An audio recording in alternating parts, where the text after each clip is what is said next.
ini adalah uh, beliau mengatakan ini adalah perkenalan singkat. Tapi sebetulnya perkenalan diri yang singkat tapi betul-betul penuh dengan pengalaman yang luar biasa ya. Di sini Pak Gun seperti yang disampaikan tadi, beliau kelahiran Magetan. Kemudian tugas beliau banyak sekali yang beliau emban. Bapak dan Ibu bisa baca di sini, beliau sebagai Kabid Pengembangan Pembelajaran dan Penjamin Mutu Pendidikan TK PAUD SD SMP SMA di Jakarta. Pak Gun, boleh saya menyampaikan ini bahwa Bapak di Al-Azhar. Asyaallah. Iya, silakan. Iya. Dan ternyata Pak Gun juga sebagai autor, beliau penulis buku ya. Ya. Dan teman-teman, Pak Gun ini menyampaikan di sini kanal YouTube-nya. Dan saya tadi malam berkunjung, itu juga luar biasa. Teman-teman bisa melihat dan belajar di kanal YouTube Pak Gun ya. Pengalaman beliau, pendidikan formalnya seperti ini. Beliau saya kira Bapak dan Ibu bisa baca, dan pendidikan non formalnya beliau pelatihan POT, ETOT, and Math di Singapura, kemudian di Jakarta International School, dan ya di JIS Bapak 2 kali ya sebagai guru matematika dan sains. Oke. Pengalaman beliau banyak sekali di sini sebagai kepala sekolah SD, kemudian tim pengembang kurikulum, kepala sekolah SD 2 kali, kemudian sebagai kasih pendidikan, dan banyak lagi. Silakan Bapak untuk membacanya. Dan aktivitas tambahan beliau, ternyata beliau sebagai penulis dan trainer, motivator, narasumber pengembangan SDM, dan konsultan pendidikan. Beliau sudah bersafari 50 kota besar di 26 provinsi di Indonesia. Hingga 2020 beliau memberikan pelatihan kepada 108.750 orang guru, 108.750 orang guru. Banyak sekali di antaranya kita ya. Dan safari internasional beliau adalah ke Singapura, Malaysia, Turki, Perancis, Belgia, Belanda, dan Yordania. Pak, semoga apa yang semua yang telah Bapak dapatkan, kita mendapatkan ditularkan kepada kita. Ya, amin. Ibu dan Bapak, mari kita sama-sama hadirkan diri dan jiwa kita supaya kita mendapatkan berkah dari apa yang beliau sampaikan. Monggo silakan Bapak. Baik, terima kasih. Terima kasih. Bismillahirrahmanirrahim. Assalamualaikum warahmatullahi wabarakatuh. Waalaikumsalam warahmatullahi wabarakatuh. Alhamdulillahirabbil alamin wa bihi nasta'in wa ala umuri dunya wa din la haula wala quwata illa billahil aliyyil azim. A'udzubillahi minasyaitonir rajim. Bismillahirrahmanirrahim. Alladzi khalaqal mauta wal hayata liyabluwakum ayyukum ahsanu amala wa huwal azizul ghafur. Yang saya hormati Bapak-bapak dan Ibu pimpinan dari perguruan Al-Hamidiyah. Mohon maaf kalau nanti saya menyebutkan salah. Ada Pak Hadi, kemudian Pak Hadi Sukoco ya, Pak Hadi Sukoco, kemudian ada Pak Suyatno, Pak Derajat, kemudian Bapak Suwandaru, Bapak Jauhari, kemudian Bapak Ibu pimpinan dan wakil kepala sekolah, dan juga Bapak Ibu yang saya hormati. Rasanya senang sekali hari ini saya bisa berjumpa kembali dengan sebagian dari teman-teman yang mungkin sudah pernah ketemu saya beberapa tahun lalu. Memang sudah agak lama ya, sudah agak lama kita tidak berjumpa khususnya di sekolah dasar. Kita bersyukur kepada Allah Subhanahu wa taala pada hari ini, alhamdulillah kita semua menjadi garda terdepan di pendidikan, terutama di dalam garda terdepan untuk pendidikan adab. Ya, sekolah kita, sekolah Bapak Al-Hamidiyah itu sebenarnya tujuan akhirnya adalah mencetak generasi beradab. Nah, itu tugas yang sangat mulia. Oleh sebab itu kita bersyukur menjadi bagian orang-orang yang masuk di dalam barisan para pendidik yang menyiapkan generasi terbaik. Setiap langkah kita, setiap menit kita, setiap detik kita selalu bernilai ibadah. Dan kelak kita akan mendapatkan imbalan dari Allah SWT berupa keriduannya. Keriduan Allah pada kita berimbas kepada teman kita, sahabat kita, keluarga kita, dan tentunya kita membuat anak orang lain itu menjadi generasi terbaik, dan Allah juga mengizinkan anak-anak kita menjadi bagian generasi terbaik pula. Amin ya rabbal alamin. Sholawat serta salam tidak lupa kita haturkan ke baginda Rasulullah Shallallahu Alaihi Wasallam beserta seluruh keluarga dan sahabatnya. Bapak Ibu yang saya hormati, saya diminta untuk sharing ya. Sebenarnya yang paling aman itu, paling enak memang betul yang dikatakan Pak Yatno tadi. Ya, kita ketemu tatap muka begitu ya. Kita ngobrol-ngobrol gitu sehingga saya bisa mendapatkan energi langsung, energi positif dari rekan-rekan guru begitu. Nah, kalau saya bicara seperti ini tuh sebenarnya saya sedang belajar dari Bapak Ibu. Bukan sebaliknya ya. Saya yang banyak belajar dari Bapak Ibu. Oleh sebab itu saya pun juga serius ya, supaya saya dapat ilmu juga. Terutama doa dan keberkahan dari Bapak Ibu semuanya. Saya doakan semoga teman-teman bisa hari demi hari menjadi sosok guru yang terbaik begitu ya. Dan khususnya sekolah-sekolah yang ada di bergabung dalam bendera Badan Musyawarah Perguruan Swasta ya, yang BMPS ya, di seluruh Indonesia itu kita menjadi bagian dari itu ya. Mudah-mudahan juga membawa kebaikan, ada program bagus gitu ya. Baik, Bapak Ibu yang saya hormati, kita nanti dalam kurun waktu sekitar 1 jam 15 menit ya kita akan diskusi. Saya akan lakukan sangat cepat ya. Artinya nanti materi akan saya tinggalkan, nanti saya titip kepada panitia, mungkin dengan Bu Lina nanti di-share, dibaca kembali ya. Tidak mungkin nanti seluruh slide itu bisa saya jelaskan semua, tapi yang urgent. Minimal fondasinya hari ini paham ya. Baik Bapak Ibu, siapkan kolom chatnya. Ayo semuanya disiapkan kolom chatnya. Ya, siap. Ya, pertanyaan saya tulis di kolom chat.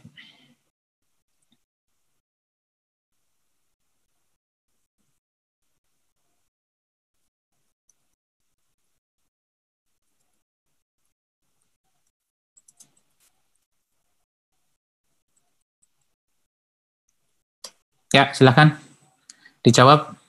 1 kata, 2 kata aja, nggak usah panjang-panjang. 1 kata juga boleh. 1 kata aja, 1 orang 1 kata.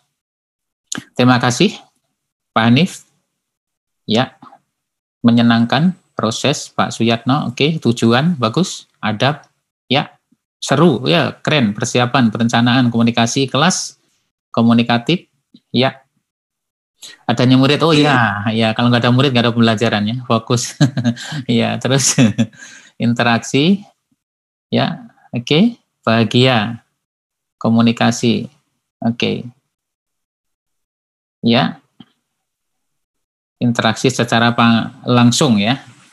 Ya, interaksi secara langsung. Oke, baik. Nyaman. Oh ya, bagus. Oh ya, nyaman. Ya. Baik. Assessment. Oh, Bu Anis. Assessment ya. Kayaknya Bu Anis bisa jadi ini nih, apa namanya? Wakil saya nih. Ya, baik. Oke, pertanyaan 1 udah dijawab, semuanya bagus ya, nanti akan kita coba. Sekarang pertanyaan kedua. Pertanyaan kedua. Apa yang inginkan guru dari muridnya setelah selesai belajar, lulus? Oke, silakan. Oh, itu ketika ya. Maksudnya ketika sudah lulus. Ketika sudah lulus maksudnya, ya itu salah ketik. Ya. Ingat guru. Apa yang diinginkan guru dari muridnya ketika selesai lulus ya, maksudnya ya, setelah lulus maksudnya ya. Itu ada typo, salah ketik. Sukses, oke. Oh ya, ada bagus nih, berhasil, sukses jadi orang. Jadi orang. Iya. Tidak lupa gurunya. Baik. Ya. Nah, ada satu jawaban yang saya tunggu ini. Ada satu jawaban yang saya tunggu, belum dituliskan Ibu Bapak. Ya. Oke, ilmu berkah, ya kompeten, ya menjadi anak berguna bermanfaat. Oke, Bu Sinta, terima kasih. Ya, bahagia, ya. Oke, baik. Ya. Memperhatikan ilmunya, mampu menepan ilmunya. Iya, baik, cukup. Baik, Bapak Ibu. Dua pertanyaan mengawali saya supaya otaknya sudah hangat, ya. Kita kembali ke pertanyaan nomor 1 tadi. Inti dari pembelajaran itu betul, ya. Yang menjawab betul pertama kali itu adalah Pak Suyatno. Tepuk tangan untuk Pak Suyatno. Ya, jawaban adalah proses. Nah, ini penting. Nah, kalau jawaban dari Pak Suyatno itu sudah clear, Bapak Ibu, ya kita fokus ke milik Pak Suyatno, ya proses. Yang lainnya sudah benar, jawaban yang lain juga benar. Tapi yang paling tepat yang saya butuhkan adalah jawaban dari Pak Yatno. Jadi pembelajaran itu adalah proses, ya. Intinya adalah proses. Oleh sebab itu, guru di dalam mengajar itu perlu menomorsatukan proses. Maka proses yang baik selalu diawali dari persiapan. Nah, itu aja, ya. Kita sambil ujungnya nanti kita bicara KM, ujungnya nanti ya di slide berikutnya. Tapi saya ingin mengawali dulu bahwa proses yang bagus itu dimulai dari persiapan. Nah, ya, clear ya ini. Jadi kalau kepala sekolah meminta persiapannya disiapkan, alatnya disiapkan, metodenya disiapkan, itu tujuannya adalah untuk mendapatkan proses yang baik, ya. Sehebatnya guru kalau mengajar tetapi tidak dengan persiapan, prosesnya pasti tidak akan baik. Nah, rekan-rekan guru yang hadir di sini tolong pegang betul, ya. Secapek apapun, selelah apapun, waktu tampil di kelas harus ada persiapan. Ya, harus ada persiapan karena persiapan adalah bagian dari penjaminan mutu proses. Clear ya Bapak Ibu ya? Ya, pegang betul ini. Oke. Kemudian pertanyaan kedua, apa yang diinginkan oleh guru ketika anaknya sudah lulus? Intinya adalah yang diinginkan adalah tercapainya mimpi yang tertuang di dalam visi misi, kan? Betul nggak Bapak Ibu? Ya, itu lupa itu Bapak Ibu ya. Tercapainya visi misi, itu kan visi misi kan diturunkan oleh lembaga itu. Betul nggak? Nah, iya, dari situlah kita mulai, dan di visi misi itu tujuannya sudah the next year gitu ya, sekian tahun ke depan begitu sudah dituangkan dalam bentuk itu. Nah, melakukan sesuatu yang selalu dilandasi agar visi misi tercapai, itulah proses begitu. Ya. Jadi Bapak Ibu, di awal ini saya akan menyampaikan nanti ya tentang AKM, ya di mana posisinya begitu. Tapi saya lebih lagi tadi saya nanti tidak akan membahas soal-soal AKM, itu tidak akan saya bahas. Tapi bagaimana pembelajarannya, implikasi antara keduanya itu jauh lebih penting. Ya. Karena kita tidak disuruh buat soalnya, kita juga tidak tahu soalnya seperti apa, tahu ada di komputer begitu kan ya. Ya. Pelatihannya juga terlalu lama, bertahap, berkali-kali gitu, belum tentu kita lulus begitu ya. Tetapi saya akan menyampaikan hal itu. Oke, Bapak Ibu. Kalau Bapak Ibu sambil makan boleh, sambil minum boleh, yang penting dicatat ya, walaupun nanti saya bagi, ya nanti saya share, saya PDF-kan, saya bagi nanti ya. Kemudian nanti di akhir sesi saya akan bertanya kepada teman-teman yang menurut saya temukan tidak aktif ya, tidak aktif, kemudian matanya tidak fokus ke saya begitu, nanti saya kasih soal di akhir. di akhir kegiatan saya kasih ya. Ya, baik. Ini Bu Yulia Darmawati ini dari tadi ngeliatin saya nggak kedip-kedip. Saya pikir ini live, ternyata gambar. Masya Allah. Baik, saya izin share screen ya Bapak Ibu ya. Baik, bismillahirrahmanirrahim. Mudah-mudahan bisa. Oke. Bu Lina, terima kasih ya Bu Lina ya, menjadi host yang luar biasa.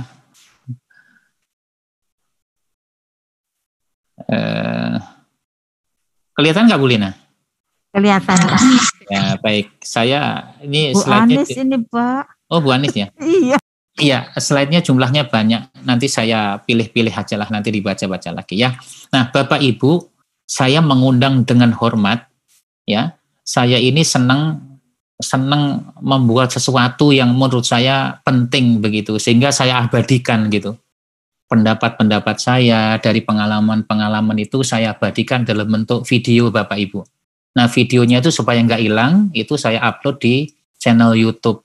Jadi nanti Bapak Ibu silahkan berkunjung ya ke channel YouTube saya, di sana Gunanto Motivatras, kemudian like, kemudian share ke teman-teman, siapapun boleh, ke orang tua murid boleh, ke murid boleh, ke teman-teman komunitas boleh, dan jangan lupa tinggalkan jejaknya dengan subscribe supaya channel kita ini berkembang bagus dan bermanfaat untuk teman-teman ya.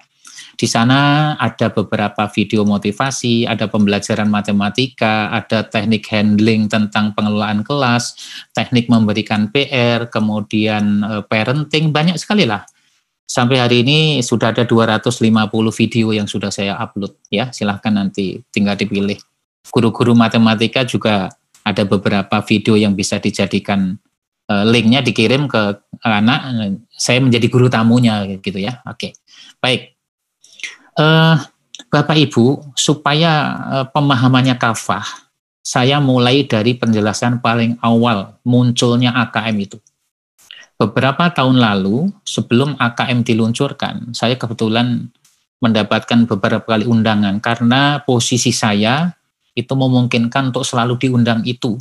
Dan salah satu jalurnya adalah saya di perwakilan Badan Musyawarah Perguruan Swasta di Jakarta. Jadi saya ketua BMPS Jakarta Selatan, sehingga setiap ada kebijakan saya mendapatkan informasi lebih awal. Nah, berawal dari sini Bapak Ibu, yang sudah sering kita dengar, ya, pemerintah inginnya anak-anak kita ini diukur oleh dunia, itu skornya bagus begitu ya. Skornya tuh bagus begitu ya. Nah, kalau dilihat, nah ini asal-usulnya Bapak Ibu ya, asal-usulnya saya pakai laser point. Nah ini, asal-usulnya itu ini kan warna hijau, kuning, merah, dan hitam. Hitam itu lots, ya. Lots, kemudian merah lebih baik, begitu ya. Kemudian hijau itu juga lebih bagus, begitu tingginya. Ya. Ini ada tulisannya very low, merahnya low, kemudian intermediate, high, and advanced. Kalau kita lihat adalah kita ini warna hitamnya lebih tinggi. Warna di batangnya itu hitamnya lebih tinggi. Sebenarnya itu awal muasalnya itu, supaya kita ke depan, sekian tahun ke depan tuh skornya itu bisa lebih baik lah minimal begitu. Ini sebenarnya tentang harga diri Bapak Ibu. Harga diri bangsa sebenarnya. Kita tidak tahu alat ukur detailnya seperti apa, tapi karena dilakukan kepada seluruh dunia dan ini dipakai, maka alat yang dipakai pasti sahih gitu ya, pasti bagus begitu ya. Nah, kemudian ini mimpinya pemerintah itu jalur yang paling cepat untuk merubah ya jalur pendidikan, tidak ada lagi jalur lain begitu. Maka ada kebijakan-kebijakan menteri yang terkadang bersinggungan langsung tentang hal ini. Kemudian di sini di hasil lain ya. Kurang memadainya hasil belajar pendidikan dasar dan menengah. Nah ini, kita kan ada di sini. Ya. Di sini membacanya 70% di bawah kompetensi. Ini bayangan Bapak Ibu, 70% di bawah kompetensi. Matematikanya 70% di bawah kompetensi dan sainsnya masih 60%. Ya. Ya, jadi kita ingin ya, kalau kita biasa kita berarti seluruh Indonesia ya. Indonesia ingin begitu ya lebih bagusnya. Ingin skornya lebih baik begitu ya. Nah, dampaknya ditambah dengan perkembangan zaman yang luar biasa Bapak Ibu. Jadi ada dua pemicu. Pemicu pertama adalah tentang skor PISA tadi, yang kedua adalah hadirnya industri 4.0 dan sekarang sudah muncul lagi industri era 5.0 yang diawali dari Jepang ya. Hadir di tengah-tengah kita dampak industri era 4.0 dan 5.0, dua era di masa yang sangat berdekatan, yang benar-benar memukul seluruh dunia. Karena apa? Hadirnya teknologi, Bapak Ibu. Ya, hadirnya teknologi. Satu sisi literasi dan numerasinya di PISA itu masih turun, masih belum bagus, ditambah hantaman gelombang industri 4.0 dan 5.0. Akhirnya yang terjadi adalah disrupsi, ya, adanya disrupsi pekerjaan, ya. muncul teknologi yang menggantikan tenaga manusia. Nah, manusia yang tadinya bisa bekerja tanpa mesin, ya, sekarang dibalik, mesin yang bekerja tanpa manusia. Ya, jadi Bapak Ibu, itulah yang menyebabkan. Nah, dampak ini sudah sangat dirasakan oleh kita semua, Bapak Ibu. Mau tidak mau anak kita harus disiapkan untuk masuk di dua era ini, era 4.0 dan era 5.0. Ya. Nah, kekuatan terbaik untuk masuk ke dalam dua industri itu adalah di literasi dan numerasi. Apa sih ujungnya gitu Bapak Ibu ya? Apa sih ujungnya dua itu gitu? Apa sih ujungnya KM itu apa begitu? Maka di sini perlu saya garis bawahi dan juga jelaskan kepada Bapak Ibu bahwa ujung dari AKM adalah problem solving, memecahkan masalah. Jadi anak bisa struggle, bisa menyelesaikan masalahnya sendiri kelak kalau dia hidup mandiri. Itu. Jadi dengan AKM itu, anak-anak sesungguhnya sedang dirangsang dan disiapkan supaya ia kaya akan solusi, kaya akan pemecahan masalah. Kenapa melalui literasi dan numerasi? Betul, di literasi terkait kajian-kajian kebahasaan, komunikasi, kemudian di matematika ada numerasi, ada hitungan, ada problem solving, kemudian ada menghubungkan antar lini, kontekstual begitu. Sehingga jalur yang paling cepat untuk menghadapi ini sekian tahun ke depan adalah jalur numerasi dan literasi. Sebenarnya masih banyak Bapak Ibu, masih ada 6 lagi yang akan digulirkan pemerintah. Tetapi sementara tahapnya masih literasi dan numerasi. Ya, baik. Jadi alasan utamanya munculnya AKM saya kira sudah paham ya Bapak Ibu ya, sudah paham ya. Sudah paham. Nanti kita akan lebih detail lagi. Nah, ini Bapak Ibu, Global Innovation Index 2018 saja Indonesia berada pada posisi 85. Ya. Masih jauh dengan Singapura. Ya, jauh ya, sangat jauh. Ya, kita sangat prihatin ya. Kalau melihat ini, tapi kalau melihat ini terus kita juga akan pikiran kita nggak nyaman, nggak usah dilihat inilah ya, nggak usah dipikirkan. Yang penting sekolah kita bagaimana menjadikan anak-anak kita ini bagus. Sumbangan dari sekolah kita per unit didorong dengan seluruh sekolah se-Indonesia, nanti lama-kelamaan poinnya akan naik. Nah kan begitu aja yang paling utama kan ya. Oke. Kemudian kita ingin kreativitas rendah menuju inovasi rendah dan investasi rendah. Ini maksudnya kajian secara internasional. Ya. Negara yang kreativitasnya rendah itu inovasinya pasti rendah. Kalau rendah berarti investasinya rendah. Itu artinya apa? Orang kalau berinvestasi di Indonesia itu meletakkan Indonesia itu di rendah posisinya. Jadi ya kalau investasi mereka pemilik modal, mereka pemilik kebijakannya, mereka yang mengendalikan begitu ya. Nah kita kan nggak ingin anak-anak kita nanti kalau kita sudah nggak ada, anak-anak kita bagian dari yang diperlakukan begitu kan nggak mungkin gitu, nggak tega lah kita, nggak rela lah kayak gitu. Anak-anak kita harus jadi pengendali begitu inginnya ya.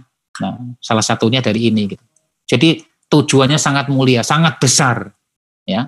Tetapi nanti dimulainya dari unit sekolah gitu. Bagaimana itu implementasinya gitu ya.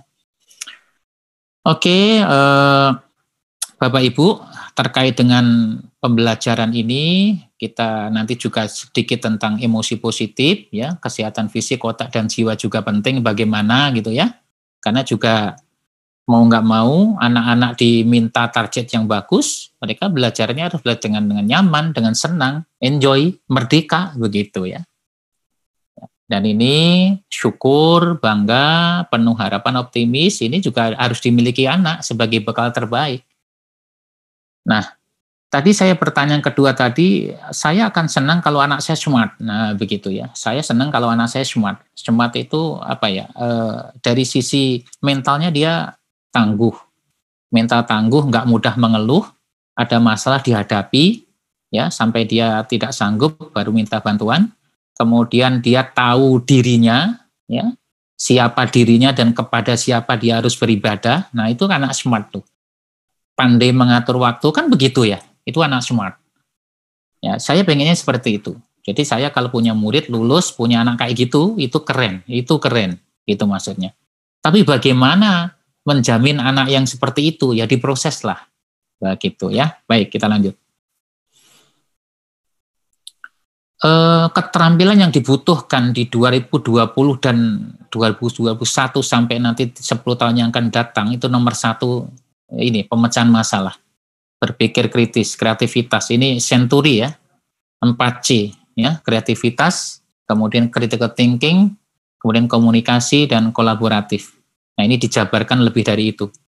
Mengelola manusia, berkoordinasi dengan orang lain, nomor 5 Bapak Ibu, kecerdasan emosi, pengambilan keputusan. Nomor 7 ini Bapak Ibu. Ini keren juga nomor 7 ini. Jadi anak dari sekarang sudah mulai diminta untuk berani mengambil keputusan. Nah, soal-soal AKM itu adalah soal-soal yang membutuhkan pengambilan keputusan. Ya, nanti ada beberapa contoh. Begitu ya. Kemudian orientasi melayani, negosiasi dan kelenturan berpikir. Nah, ini di luar adab. Nah ya, ini di luar adab. Nomor 1 yang paling utama tetap adab nomor 1.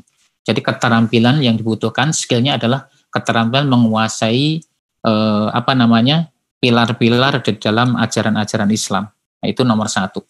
Nah ini ditambah dengan yang 10 skill ini. Sehingga nanti anak-anak itu hatinya kuat, akidahnya tangguh, ditambah dengan keterampilan yang dibutuhkan hidup ini. Oke, Bapak Ibu, kita lanjutkan. Nah, asesmen itu dimulai dari literasi membaca dan numerasi, nanti ada literasi IT, literasi finansial, ada literasi sains, ada literasi budaya, masih banyak, ada 6 ya. Sementara diluncurkan untuk kita baru 2, literasi membaca dan numerasi. Nah, saya ingin menjelaskan dulu Bapak Ibu ya. Jelaskan dulu. Yang disebut literasi itu adalah kemampuan untuk memahami, menggunakan, mengevaluasi, merefleksi berbagai jenis teks untuk masalah, untuk mencegah masalah. Jadi, literasi membaca itu adalah lintas mata pelajaran. Nah, itu nomor 1 dipegang dulu. Yang disebut literasi membaca itu lintas mata pelajaran. Bukan literasi membaca miliknya guru bahasa, bukan. Seluruh mata pelajaran di dalamnya punya tanggung jawab untuk meningkatkan kemampuan literasi membaca. Nah, sedangkan numerasi itu tidak identik dengan matematika, hati-hati. Ya, kadang-kadang ada yang bilang numerasi itu matematika, bukan. Numerasi itu kemampuan berpikir menggunakan konsep, prosedur, fakta dan alat matematika. Nah, kemampuan berpikir menggunakan konsep, prosedur dan alat matematika. Nah, Bapak Ibu, ini yang paling penting tuh. Jadi bukan matematika, ya. Pengaplikasian matematika itu yang disebut numerasi itu. Oke, baik, kita lanjutkan. Tujuan AKM, nah Bapak Ibu, ya nanti kalau ada pertanyaan boleh ditulis di kolom chat, boleh disiapkan juga boleh ya, nanti ditanyakan. Assessment dilakukan untuk mendapatkan informasi mengetahui capaian murid terhadap kompetensi yang diharapkan. Nah, nanti saya sampaikan lebih detail. Assessment kompetensi minimum dirancang untuk menghasilkan informasi yang memicu perbaikan kualitas belajar. Pelaporan hasil AKM dirancang untuk memberikan informasi mengenai tingkat kompetensi murid, ya. Kemudian tingkat kompetensi tersebut dapat dimanfaatkan guru berbagai mata pelajaran untuk menyusun strategi pembelajaran. Kemudian teaching at the right level dapat diterapkan merancang belajar dengan memperhatikan tingkat capaian. Nah, kompetensi mana yang ingin dicapai? Nah, ini Bapak Ibu. Bicara AKM kan asesmen kompetensi minimal ya. Ya, AKM itu asesmen kompetensi minimal, kita kembali mundur dulu, nah membaca. Nah, Bapak Ibu, kompetensi yang mana yang minimum itu begitu ya. Kompetensi mana yang dikatakan minimum itu? Ini payungnya ada 2, membaca dan numerasi ya. Ini terbagi menjadi 3 Bapak Ibu ya, nanti silakan dicari. Ya, ada 3 di tahapan membaca dan 3 tahapan di numerasi. Salah satunya di sini adalah reciting ya, mengulang kembali, kemudian ada analisis, ada menghubungkan. Di matematika juga begitu. Ya, ada pemahaman, ada aplikasi, ada reasoning, ada pemahaman. Jadi 3 di literasi, 3 di numerasi. Jadi totalnya 6. 6 inilah yang disebut dengan kompetensi minimum. Nah, gitu maksudnya. Jadi beda ya Bapak Ibu ya. Beda dengan yang disebut dengan KKM. Kalau KKM larinya ke KD. KD tiap-tiap mata pelajaran. Nah, ini perlu saya sampaikan supaya tahu bedanya. Kalau KKM itu larinya ke KD, yang diukur KD di setiap mata pelajaran. Tapi kalau AKM yang diukur bukan KD, tetapi ini kemampuan membaca dan numerasi yang di dalamnya dipecah menjadi 3 hal membacanya itu. Nah, begitu ya. Di numerasinya, anak memahami, bisa mengaplikasikan, dan juga penalaran. Jadi anak bisa tahu rumus-rumus, bisa menentukan rumus apa yang dipakai, kemudian bisa menalar sesuatu, itulah numerasi. Tidak ada kaitan dengan KD. KD itu hanya sebagai pengantar saja. Ya, KD itu sebagai pengantar untuk mendapatkan ketiganya itu. Dari sini semoga bisa dipahami. Kemudian Bapak Ibu dikembangkan juga yang satu level ini, satu gerakan, selain literasi numerasi, ada survei karakter dan survei lingkungan belajar. Nah, 2 hal ini, survei karakter dan survei lingkungan belajar itu sifatnya memilih sikap, ya, bukan mengerjakan soal, tapi memilih beberapa pernyataan yang sesuai dengan keadaan di lingkungan kita masing-masing. Yang namanya survei, ya tujuannya untuk mengetahui. Nah, ya, Bapak Ibu, AKM yang butuh AKM itu sebenarnya bukan sekolah. Saya secara pribadi, ya, ada atau tidak AKM itu harusnya murid-murid kita itu sudah canggih di literasi dan numerasinya tanpa harus diadakan AKM yang sekarang ini. Itu maksud saya. Saya kira Bapak Ibu setuju. Tidak diadakan ANBK yang AKM itu saja, itu harusnya AKM berjalan. Sekolah Bapak Ibu akan clear, akan bagus, akan diminati oleh para masyarakat apabila literasinya bagus, anak numerasinya bagus, kemudian tanggung jawabnya tinggi, nalarnya berjalan, akidahnya kuat.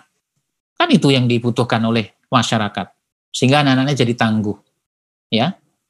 Tidak ada gerakan AKM pun harusnya sekolah sudah melakukan itu.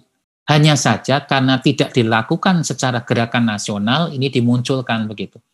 Kan 2 tahun sebelumnya Bapak Ibu, 2012, 2013, kan sudah ada GLS itu Bapak Ibu, gerakan literasi sekolah. Itu sebenarnya adalah cikal bakal yang akan dimunculkan AKM. Pemerintah sudah beberapa tahun yang lalu menggulirkan gerakan literasi sekolah. Sekolah harus punya perpustakaan, judul bukunya harus segini, ada jam belajar, ada jam membaca, 1 anak 1 minggu berapa buku yang dibaca, ada presentasi, ada lomba cerita, lomba mengarang, itu semuanya adalah dalam rangka supaya anak canggih di literasinya. Sebenarnya sudah ada pengantar sih programnya itu. Nah, sekarang ini di tahap berikutnya adalah AKM. Ya, Bapak Ibu ya. Nah, karena yang butuh itu pemerintah, Bapak Ibu, AKM ini yang butuh pemerintah melakukannya secara random. Ya, karena random itu diwakili. Begitu maksudnya.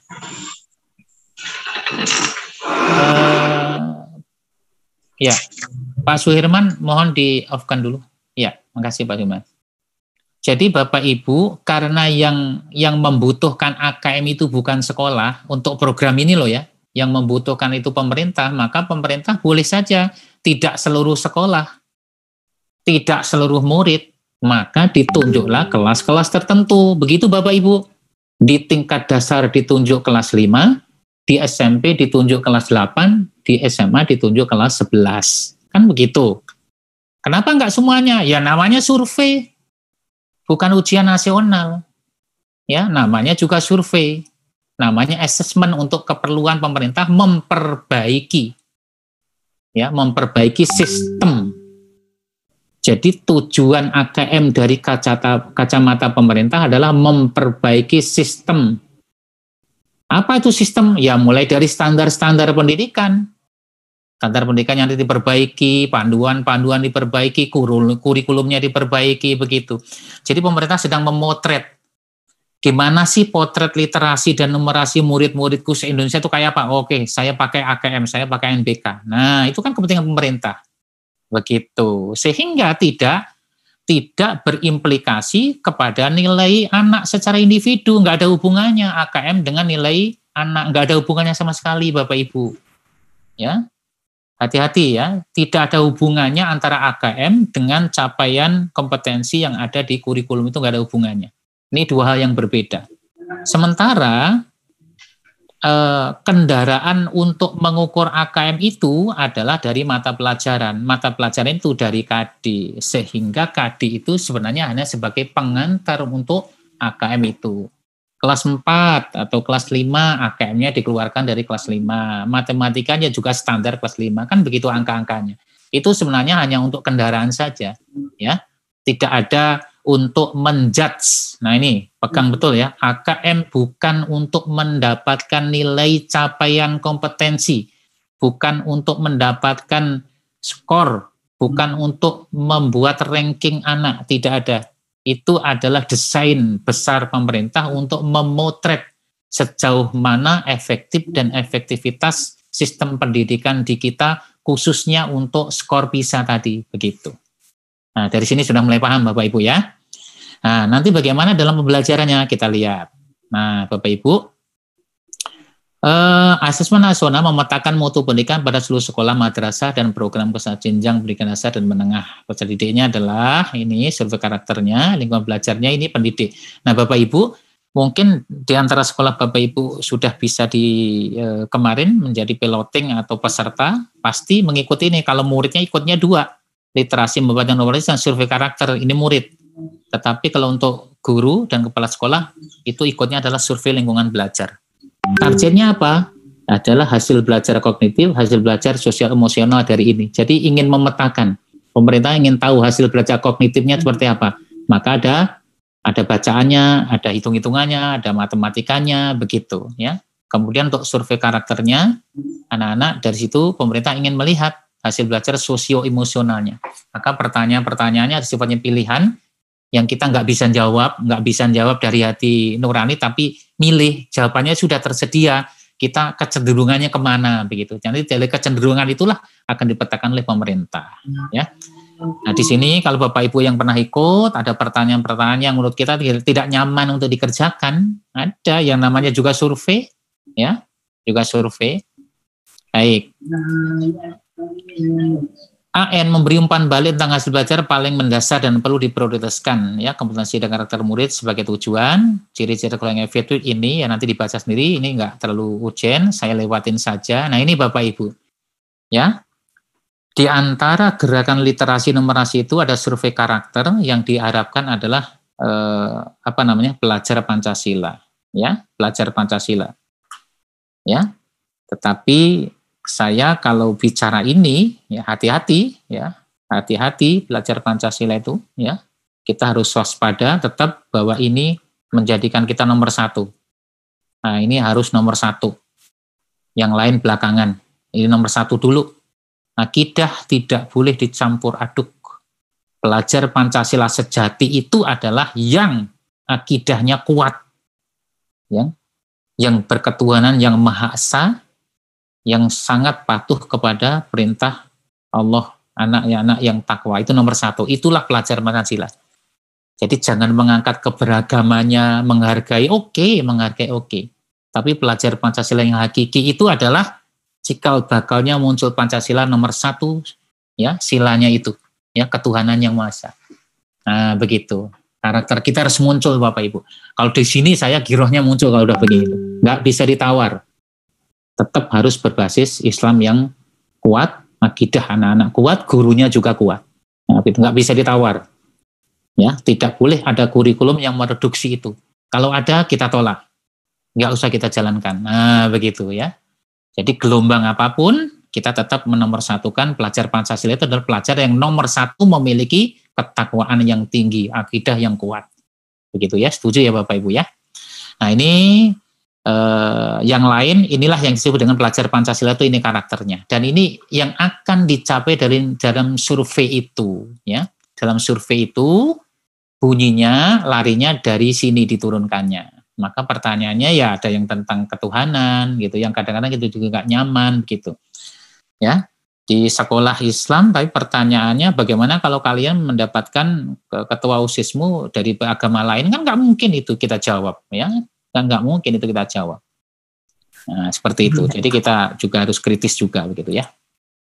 Baik, Bapak Ibu, kita lanjutkan.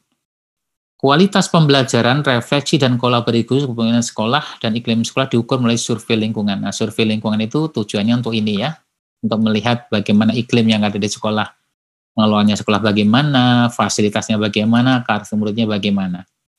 Oke, kita lanjutkan. Nanti kita akan langsung ke ini, silahkan dibaca sendiri Bapak Ibu. Nah, ini Bapak Ibu nih ya.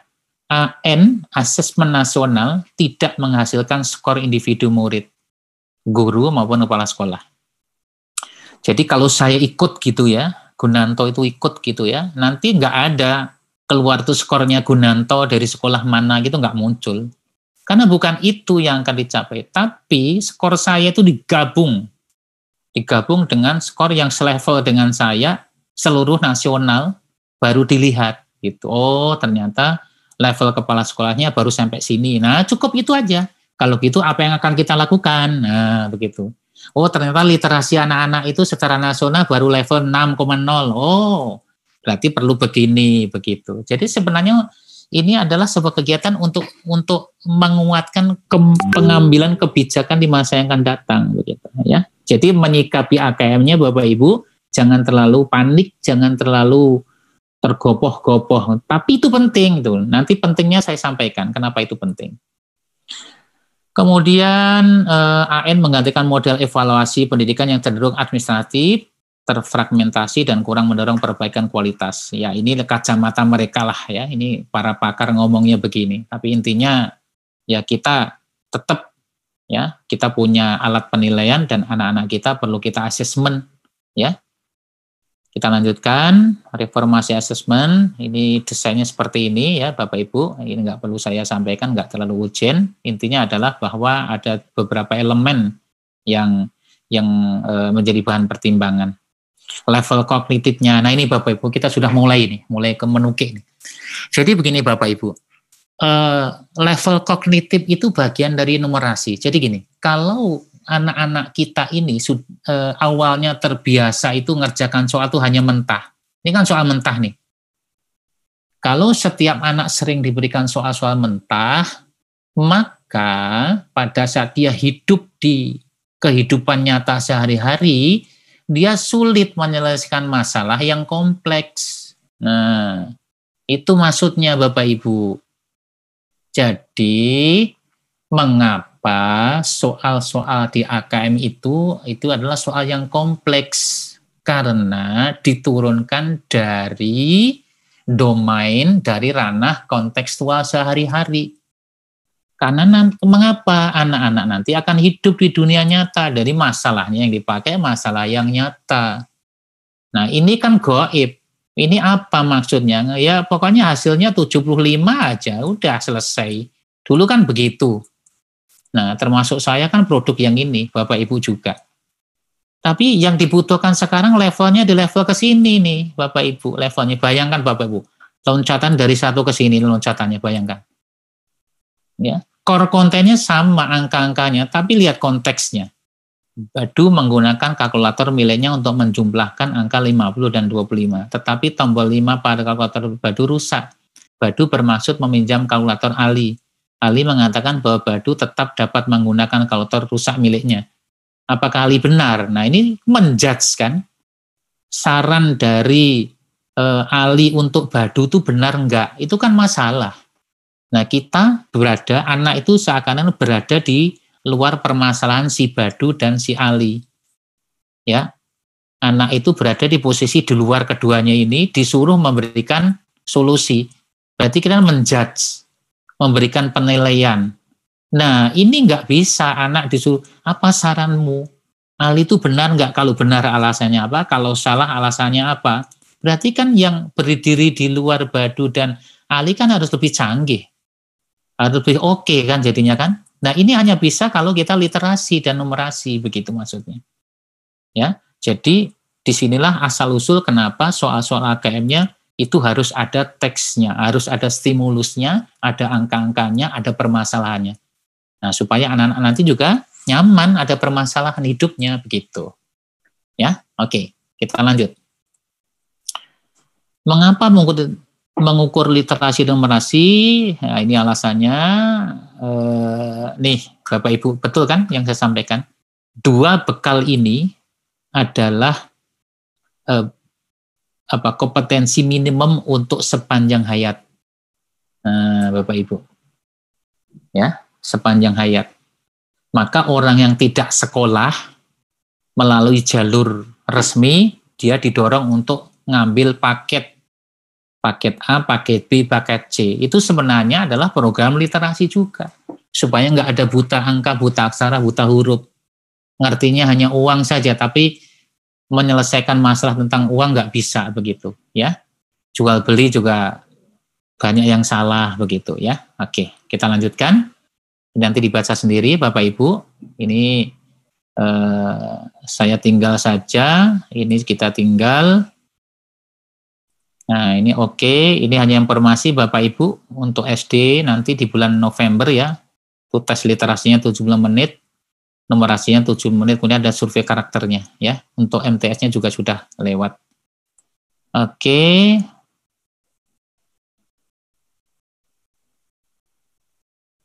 Nah, Bapak Ibu,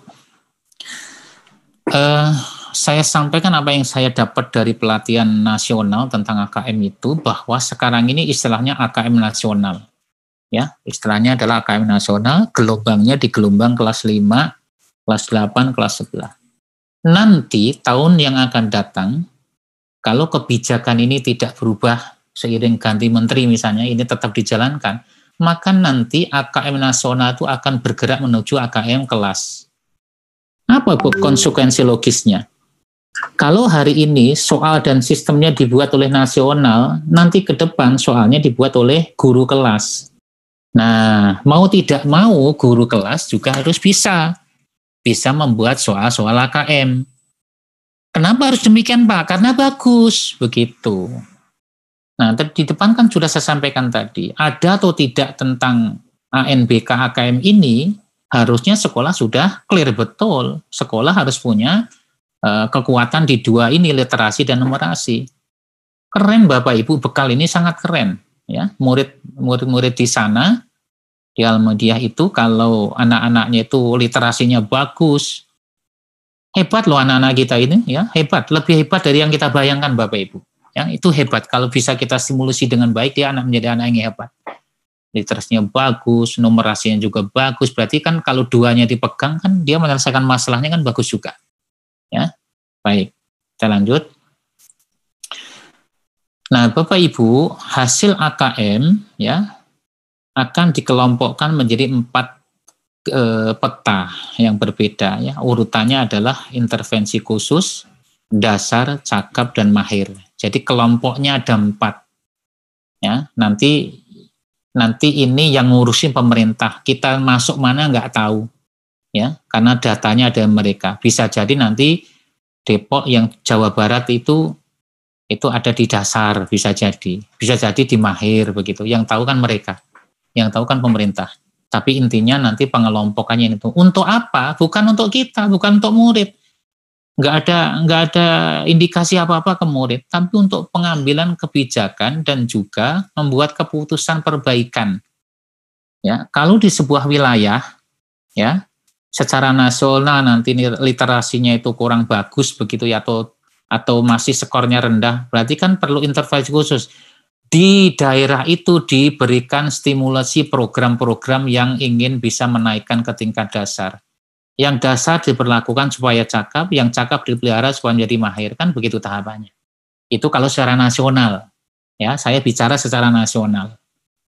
Tetapi Ya, tetapi nanti kalau ini digeser menjadi AKM kelas tahun yang akan datang, maka ya yang melakukan itu guru, yang buat soalnya guru, yang menganalisis guru, yang melakukan guru, dan nanti yang menindaklanjuti juga guru.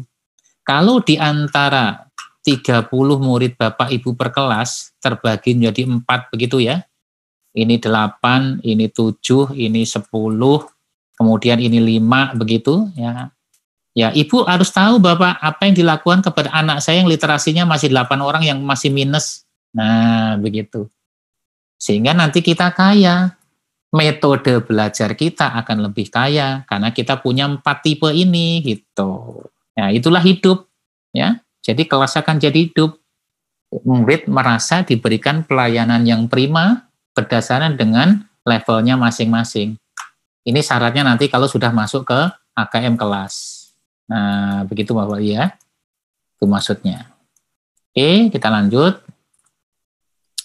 Ini contoh Bapak Ibu, ini contoh tingkat literasi membaca ya. Penjelasannya seperti ini. Ini contohnya. Murid belum mampu menemukan dan mengambil meracik. Nah, ini contohnya nih. Yang paling gampang. Ibu punya 30 murid, diberikan bacaan. Ya, diberikan bacaan. Ibu punya 30 murid, diberikan bacaan. Ya. Dari bacaan saja, murid-murid itu nggak mampu menemukan dan mengambil informasi dari yang dibaca. Nah, itu levelnya level 1, itu level paling rendah di sini levelnya. Itu maksudnya. Ya.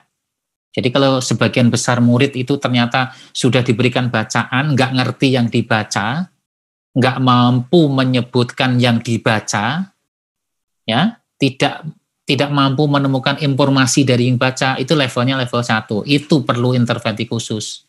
Nah, nanti ada program yang harus diambil. Kalau sudah mampu menemukan dan mengambil informasi yang ada dalam teks, sedang membuat interpretasi sederhana, itu skornya sudah dasar. Kategorinya dasar. Ya. Kemudian sudah menemukan yang implisit. Kalau tadi eksplisit, ini implisit. Berarti tadi yang ini tersurat, ini tersirat. Kalau sudah mampu mengungkap yang tersirat, berarti sudah level 3, kan bagus. Kalau sudah mampu menghubungkan dan mengintegrasikan, ya, memberikan penilaian, memberikan pandangan, menghubungkan antar teks, merefleksi, wah itu sudah mahir tuh anak itu. Nah, gitu sebenarnya Bapak Ibu bayangannya ya. Jadi tujuannya sebenarnya AKM ini sangat mulia ya. Tujuannya supaya anak-anak itu bagus. Ya. Oke. Nah, ini untuk numerasinya sama Bapak Ibu ya. Contohnya ya, kita ambil contoh seperti ini saja. Jadi saya yakin ini kalau diterapkan di kelas Bapak Ibu akan setuju itu. Ya, dari anak-anak itu kan pasti ada yang dapat ini, ada yang kategori ini, ada kategori ini, dan mahir itu kan pasti ada. Ada 4 pemetaan. Saya yakin ada itu. Ya. Oke, kemudian pemanfaatan hasil KKM tidak mengukur capaian belajar. Ini bukan untuk menentukan KKM dalam rapot ya, bukan ya. Oke. Baik, Bapak Ibu, ini contoh-contoh saja, tapi saya akan masuk, nanti ini dibaca ya, dibaca sendiri, saya akan masuk ke sini Bapak Ibu. Nah, ini dia. Bagaimana kebijakan, waktu saya udah lewat ya. Oh, belum. Kulina masih berapa lama waktu saya? Masih kan jam 3, sebentar Pak. Nah, masih ada setengah jam lagi ya? Iya Pak. Sampai jam 3 saya. Sampai sebetulnya sampai jam 14.45 nanti ada tanya jawab. Oke, sampai maghrib ya. Oke, siap. Iya. Baik Pak. Nah, nanti saya ingin banyak mendapatkan pertanyaan aja daripada saya. Nah, bagaimana yang harus dilakukan di sekolah? Oke, baik, kita mulai ya Bapak Ibu ya. Sekolah perlu membuat kebijakan penjaminan mutu pembelajaran berbasis kelas. Itu yang paling utama. Ya. Nanti dengan sendirinya akan berjalan. Apa maksudnya pembelajaran berbasis kelas itu? Ya, pembelajaran berbasis kelas itu adalah seluruh guru yang mengampu mata pelajaran di kelas, baik wali kelas atau guru mapel, ya, usahakan itu KD-nya tercapai terlebih dahulu, itu tahapannya. Ya, tahapannya KD-nya, KKM-nya tercapai terlebih dahulu itu. kita mundur dulu ya, mundur bahwa KKM tetap masih ya pencapaian KD itu. Namun ya ada namunnya ini. Namun kalau kemarin itu soal-soal yang dipakai untuk mengukur ketercapaian kompetensi dasar itu soal-soal yang mentah, soal-soal yang masih low order thinking skill, ya, maka pembelajaran berbasis kelas mulai hari ini, besok, minggu depan, semua guru ulangannya mulai disisipkan model-model HOTS, high order thinking skill. Ya, Bapak Ibu, apa kaitannya AKM dengan HOTS? Ya, ada irisan Bapak Ibu. Nanti ada slide saya. Ada irisan antara AKM dan HOTS. Kalau di ranahnya Bloom yang disebut HOTS itu adalah C456. Jadi sudah mulai analisis ke atas. Sementara AKM masih ada pemahaman, ada level 1, C1, C2. Dengan demikian sesungguhnya soal-soal AKM itu ada sebagian yang berada di bawah HOTS. Nah, tolong dipegang ya. Soal-soal AKM sesungguhnya sebagian itu masih ada di bawah HOTS. Mengapa alasannya?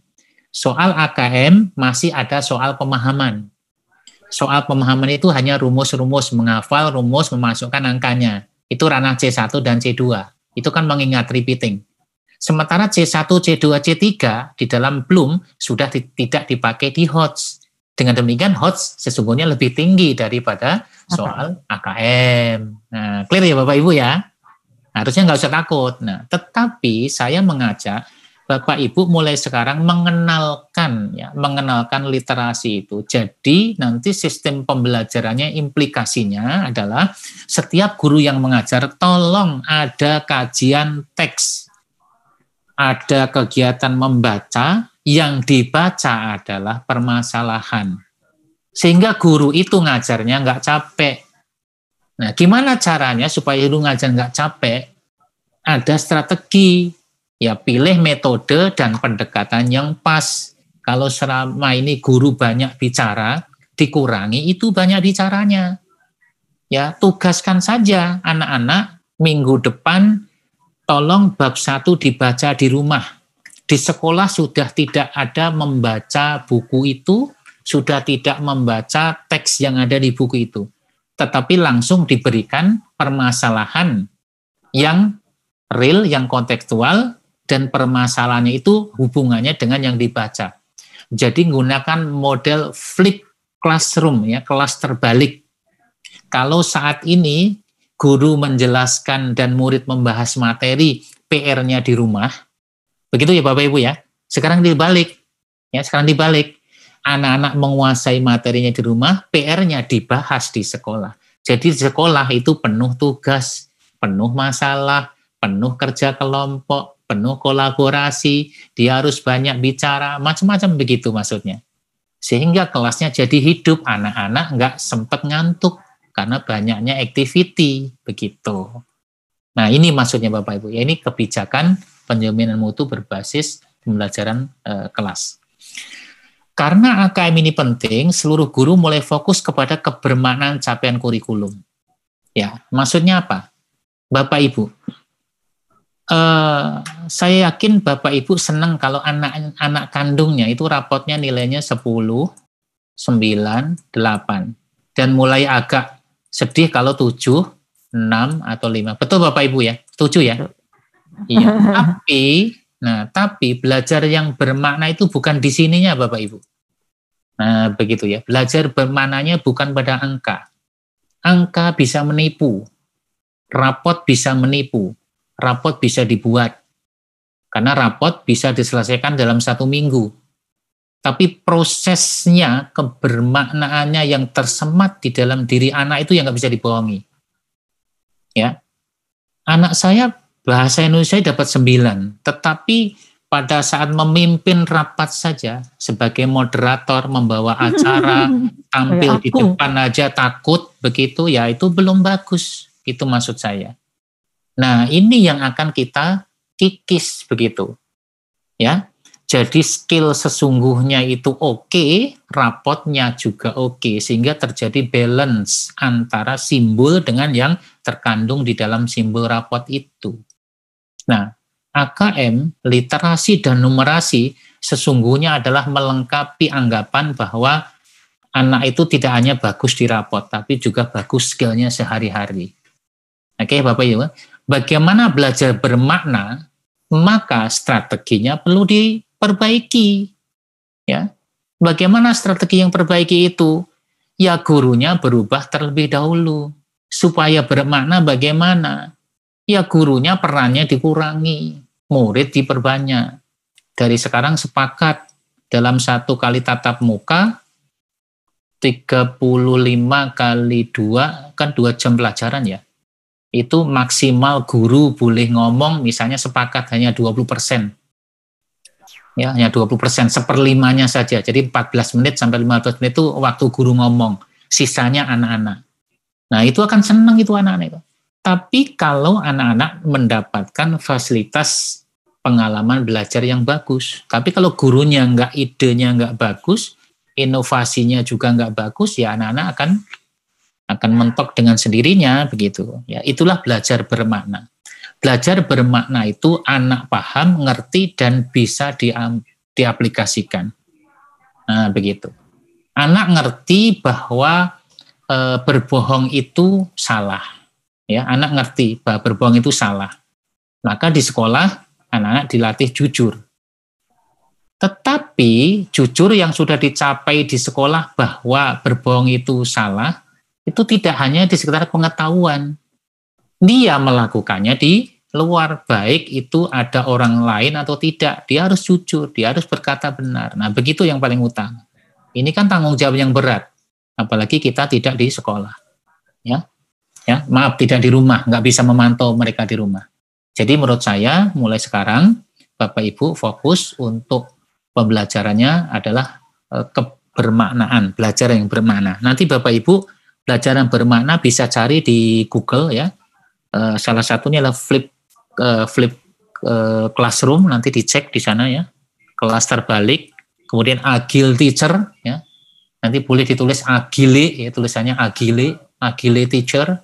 Nah, di situ ada resep-resep bagus itu.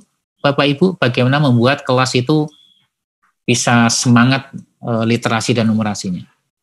Nah, terakhir untuk tahap kebijakan ini, nomor 3 ini Bapak Ibu. Ya, guru di dalam mengajar tolong lebih banyak bertanya menggunakan pertanyaan yang hakiki. Ya. Ini kalau saya tatap muka begitu, saya akan seru ini bertanya ke teman-teman itu karena di Zoom jadi nggak bisa fleksibel. Ya. Bagaimana Pak bertanya yang hakiki itu? Lebih banyak menggunakan kata tanya mengapa Bapak Ibu. Mengapa, bagaimana, kemudian uraikan atau coba jelaskan. Nah ini sering-seringlah menggunakan kata ini kepada anak-anak. Seluruh mata pelajaran termasuk olahraga. Mengapa kita harus stretching? Bagian mana yang harus stretching? Kenapa itu? Nah begitu. Jadi anak-anak digali betul alasannya. Supaya dia dasar konsepnya melakukan itu benar-benar tahu begitu. Ya, benar-benar tahu. Kemudian lebih banyak memberi waktu kepada murid, lebih banyak praktik. Nah Bapak Ibu, ternyata nanti ke depan itu akan didorong ya. Selain anak-anak itu AKM dan pilar literasi membaca dan menulis bagus, ke depan anak-anak harus banyak praktik ya, banyak praktik hasilnya adalah produk. Maka nanti akan berdampingan dengan pembelajaran berbasis project based learning.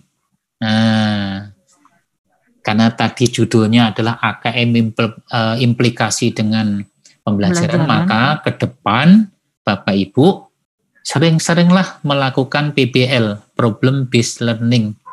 Ujung-ujungnya ada praktik, ada produk, dan di sana sekian persen waktunya adalah waktu untuk anak-anak. Ya, baik. Kita lanjut. Mengapa? Kiat khusus implementasi AKM, kiat khusus Bapak Ibu. Nah ini, ya Bapak Ibu, berpikir kritis ya. Jadi bagaimana kita membuat anak-anak kita itu bisa berpikir kritis, berpikir kreatif, memecahkan masalah, pembuatan keputusan. 4 inilah yang menjadi akar utama di dalam capaian AKM itu. Target AKM adalah pemecahan masalah. Ya, pemecahan masalah. Nah, pemecahan masalah itu dilatihnya dari 4 ini, begitu Bapak Ibu. Maka C4-nya abad 21 itu ya dibutuhkan begitu ya. Nah, bagaimana guru bisa mengajak anak berpikir kritis? Maka sering-seringlah bertanya kepada anak, mengapa demikian? Coba, saya ingin tahu Bapak Ibu jawabannya. Ada anak yang menjawab begini nih, 1 ditambah 1, ya, dia jawabannya 100. Nah, coba, saya tutup dulu ini, Bapak Ibu silahkan jawabannya ya. Ya, silakan. Bu Lina, tolong saya minta ditunjuk 1 orang dari SD. Pak Suwandaru hadir nggak, Pak Suwandaru? Pak Suwandaru hadir, Bu Lina? Halo, Assalamualaikum.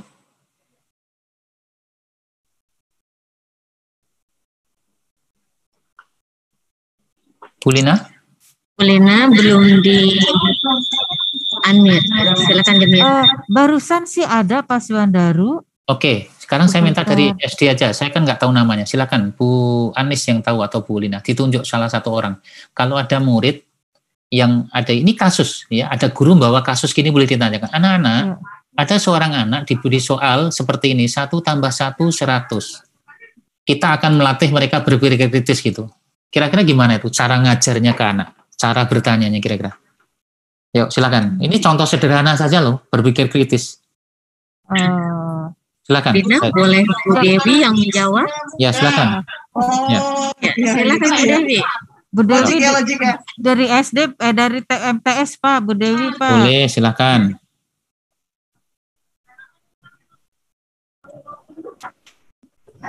Cek. Assalamualaikum Pak.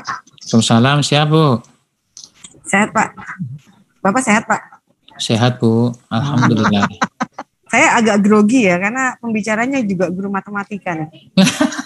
Gang matematika gitu. Oh, enggak sama saja, enggak apa-apa. Silakan. Sama Ibu, saya juga matematika. Nah, itu apalagi ada 2 master math di sini Pak. Ya, siap. Ya kalau saya kebetulan punya anak kecil ya. Anak SD kelas 3. Dan dia nalarnya juga bagus. Jadi dia mengibaratkan itu pakai koin logam yang, ini punya koin gopean nih Pak nih. 1. Terus ditambah koin logam gopean 1. Jadi kalau 50 sama 50 berarti Pak, bukan gope, maaf. Jadi Bu kalau 50 koin 1 sama 50 koin 1 tambah 1 kan jadi 100 Bu. Oke. Bagus, terima kasih. Nah, ini maksud saya Bapak Ibu, jangan sering menjudge anak pada saat dia melakukan kesalahan dalam menjawab. Nah, itu maksud saya. Sehingga nanti implikasinya di dalam pelajaran, kalau ada anak yang menjawab soalnya itu tidak sesuai dengan harapan kita, tolong ditanyakan, apa alasanmu? Nah, begitu. Sehingga anak ke depan kalau sering dilakukan hal ini, seluruh guru sering menanyakan apa alasanmu menjawab itu, apa pertimbanganmu. Itu pertama kita ingin tahu proses berpikirnya. Sehingga anak merasa dihargai dan akan ditempatkan pada makom yang khusus. Oh iya, aku jawabnya nanti begini. Pasti aku akan ditanya oleh bu guru. Apa alasanku begitu? Sehingga dia akan memberikan jawaban terbaik dan akan menyiapkan alasannya begitu. Paham Bapak Ibu ya? Ya. Nah itu maksudnya. Jadi targetnya sekarang memperbaikinya adalah begitu gitu ya. Nah AKM itu penuh dengan soal-soal yang model analisis Bapak Ibu. Mulai dari pilihan ganda saja sekarang 60-70% adalah pilihan ganda kompleks yang jawabnya lebih dari 1 pilihan. Dulu kan kita nggak pernah pilihan ganda kok milihnya 2. Namanya pilihan ganda kan pilih cuma salah 1. Ini milihnya salah 2. Ya, boleh milih 2, boleh milih 3 malah, ya kan? Nah, nggak pernah terpikirkan gitu. Kemudian dulu menjodohkan adalah soal yang low, soal yang rendah. Sekarang menjodohkan muncul di AKM, tetapi menjodohkan sekarang berbeda. Menjodohkannya setelah melakukan membaca. Nah, dari membaca teks ke menjodohkan, itu butuh penalaran, butuh nimbang-nimbang, butuh pemetaan. Ini bagian dari AKM itu, begitu. Ya, jadi Bapak Ibu, nanti keterampilan berpikir tingkat tinggi ini dari sekarang, tolong ini diaktifkan, ya, tolong diaktifkan. Kalau ini sering banget dilakukan dan bagus, nah anak-anak nanti mau diuji soal model AKM, model HOTS, tenang-tenang saja, sudah terbiasa. Anak nggak kaget, kenapa? Kesehariannya sudah HOTS, kesehariannya sudah bagus, begitu. Nah, ini jabaran dimensinya Bapak Ibu. Nah, ini maksud saya, ya. Jadi, slide ini nanti Bapak Ibu, yang saya tandai merah itu, yang di kotak merah, tolong diperbanyak. Ya. Tolong diperbanyak, terus dibudayakan di kelas Bapak Ibu semuanya, seluruh mata pelajaran, ya, menganalisis, mengevaluasi, dan mengkreasi. Di situ sudah analisis konsep, mengambil keputusan, mengkreasi ide atau gagasan sendiri. Ini kata kuncinya kelihatan mudah-mudah, tapi nanti begitu dalam bentuk soal, jabarannya ternyata lebih banyak, ya, dan bervariatif. Berikutnya, pengembangan pembelajaran, karena pembelajaran arahnya kepada high order thinking, ya harapannya dia belajarnya direct teaching, ya, yang paling bagus. Ya kalau masih dengan online begini ya agak terkendala lah gitu. Yang paling ideal memang tatap muka. Ya walaupun bisa pembelajaran tidak langsung bisa, tapi yang paling maksimal adalah itu. Kemudian karakter kompetensi dasarnya adalah ABA 21 C4, ya 4C maksud saya, sikap, pengetahuan, dan keterampilan ini penting. Oke, kita lanjutkan. Bapak Ibu, problem based learning, maaf tulisannya agak kurang bagus. Ya ini tadi saya sampaikan, nanti tolong Bapak Ibu nyari referensi yang bagus, yang banyak di internet tentang problem based learning, tahapannya seperti apa, tapi intinya adalah selalu ada masalah. Nah, begitu ya. Selalu ada masalah. Guru matematika mau ngajar tentang satuan panjang, masuk ke sekolah, masuk ke kelas, membawa alat peraga ditunjukkan, dan masalah ditampilkan. Tiba-tiba ada masalah. Anak-anak itu akan seneng kalau tahu dibawakan masalah, silakan diskusi, ini masalahnya apa. Nah, itu seru mereka, daripada langsung diajarin gitu. Nah, masalahnya adalah dari dunia nyata. Supaya anak bisa berpikir kritis, kenapa? Dia diminta untuk menyelesaikan masalah itu berdasarkan pemikirannya dia. Nah, begitu. Sehingga anak nanti punya pengetahuan untuk memecahkan masalah. Nah, konsep-konsep, nah itu baru disampaikan. Ya, jadi pada saat nanti Ibu ngajar, coba sekarang nanti disamakan, begitu masuk 10 menit itu pembukaan, ya. Pembukaan, penyegaran, itu udah wajib ya 10 menit. Nah intinya sebelum Bapak Ibu menjelaskan sesuatu, coba lempar masalah itu. Cari masalah yang menantang, tampilkan di fotokopi, atau ditampilkan di slide begitu anak-anak, Pak Guru punya masalah. Nah masalahnya itu betul-betul disetting dengan baik, agar anak-anak nantinya berujung adalah pengetahuan konsep tentang masalah-masalah itu ada kaitannya dengan yang sedang dipelajari. Begitu ya. Keren Bapak Ibu kalau bisa ya. Ini tapi perlu latihan khusus tuh yang ini ya. Oke, ciri-cirinya silahkan dipelajari, nanti dibaca sendiri Bapak Ibu. Nah ini Bapak Ibu ya. Ada PBL dan HOT beririsan. Nah irisannya itu adalah masalah nyata, kontekstual, menggunakan 4C, dan mendapat hal baru. Itu intinya ya. Kemudian kita lanjutkan aktivitas berbasis HOT seperti ini. Ya. Saya ingin nanti bertanya, jika guru sedang on stage, ya sedang tampil, tadi sudah bertanya hakiki, banyak menggali informasi, lebih banyak bertanya kepada murid. Beri kesempatan anak menyampaikan argumentasi. Ya, jangan pernah menjudge anak ya salah atau benar, jangan mengumbar apa namanya pujian. Terima kasih aja, terima kasih. Ya, jawabanmu bagus, terima kasih. Bapak terima, begitu aja. Ya. Jadi mereka berargumentasi. Gunakan model begini Bapak Ibu. Gunakan model begini. Menggali murid itu meluas dan mendalam. Nah, gitu ya. Gunakan pertanyaan yang bisa menggali meluas dan mendalam. Nah, nanti praktek khusus nih nanti ya, suatu saat. Ya. Pertanyaannya ditambah, diperluas, melebar, tapi juga mendalam. Dikejar terus sampai anak tidak pahamnya sampai mana di situ. Nah, ini melatih psikologis anak jadi kuat.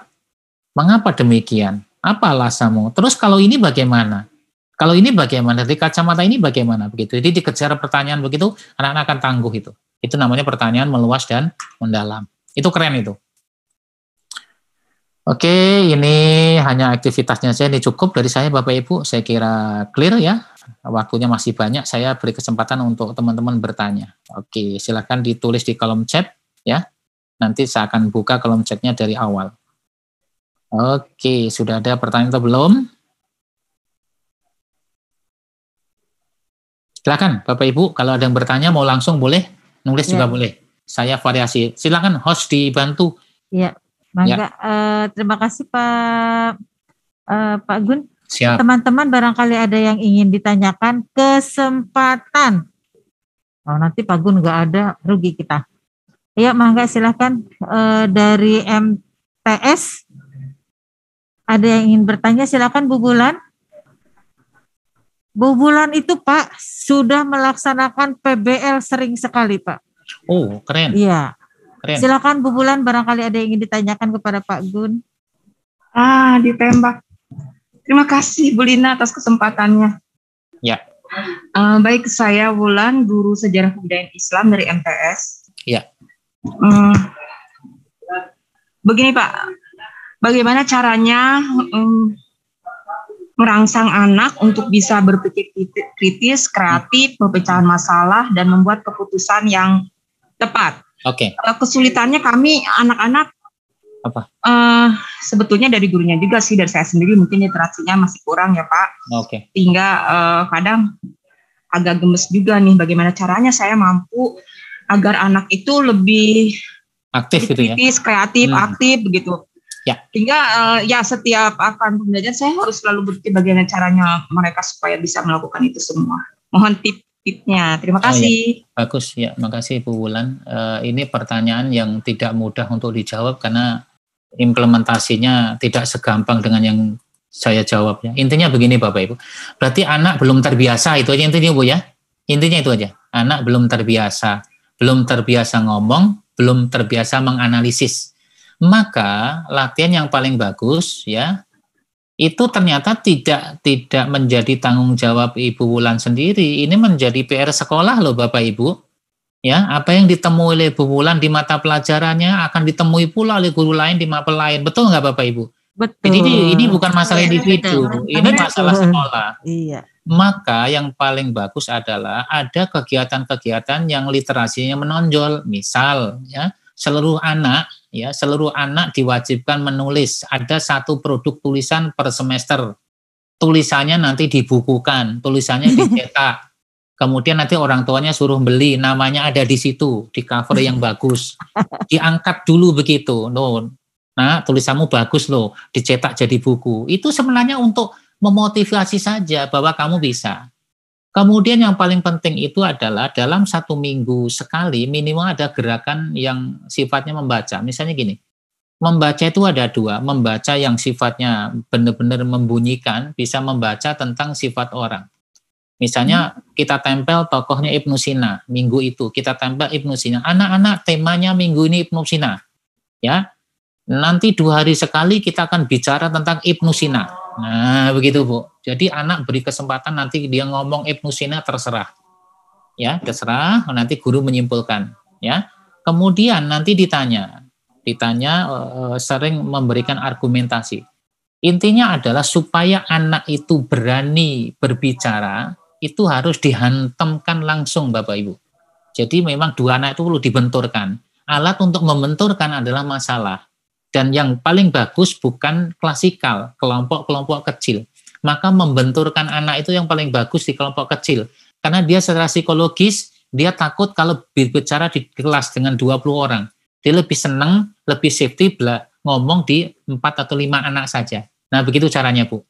Ya. Kemudian dalam sekali kesempatan ada sesekali anak disuruh maju ke depan hanya ngomong menyimpulkan tentang ilmu, beri tepuk tangan, selesai. Banyak Bu kiat-kiatnya, Bu. Ya, banyak kiat-kiatnya. Namun mungkin dimulai dari guru. Contohnya misalnya Ibu mau ngajar sejarah Islam begitu ya. Itu kan kalau sejarah itu kan naratif. Ya, ujung ke ujung itu ada di buku. Enggak usah. Nanti besok asisten gurunya Gunanto besok kalian membantu Bu Guru untuk ngajar tentang sejarah Islam, tentang masa khalifah siapa begitu. Kamu yang mengajarmu bebas, mau pakai presentasi boleh, membaca juga boleh, tapi kamu gurunya. Begitu Bu, ditampilkan saja, dihantam aja terus, diterjun aja. Begitu, itu menarik itu. Semua orang diberikan kesempatan 5 menit, besok siapa lagi begitu, terus begitu. Sehingga anak merasa aku tampil di depan harus lebih baik. Dan jangan ada bullying verbal. Itu yang paling penting. Begitu ya Bu Bulan ya? Ya. Sukses Bu. Ya. Oke, terima kasih Pak. Ya. Ya, terima kasih Bu Bulan, terima kasih Pak Gun. Jangan lupa Bu Bulan itu berkunjung ke channel saya. Ada beberapa yang bagus itu. Oke, siap Pak, siap. Siap sukses Pak, siap sukses. Ya. Pak, sebetulnya ini berbagi saja bahwa di MTS ini kan ada pagi-pagi kegiatan motivasi. Kalau saya mengistilahkannya morning meeting. Oke. Jadi anak-anak itu dikasih motivasi sama guru. Khusus di kelas saya bilang nanti kalian bosan dimotivasi sama Bu Lina. Ayo kalian jadi motivator, gantian, saya bilang gitu. 3 menit sekali mereka maju ke depan, dan sekarang sudah giliran yang kedua karena sudah 2 bulan berjalan. Bagus tuh Bu. Tapi memang saya tidak terlalu berharap banyak gitu. Ada yang anak yang agak banyak, tapi ada yang cuma sebentar saja, tapi saya kemudian bahas di hadapan anak-anak seperti itu. Oke. Baik Pak, sekarang saya mau menyapa guru SD. Bu Anis, boleh Bu Anis? Boleh, silakan. Boleh Bu, silakan. Baik, saya coba dari guru SD.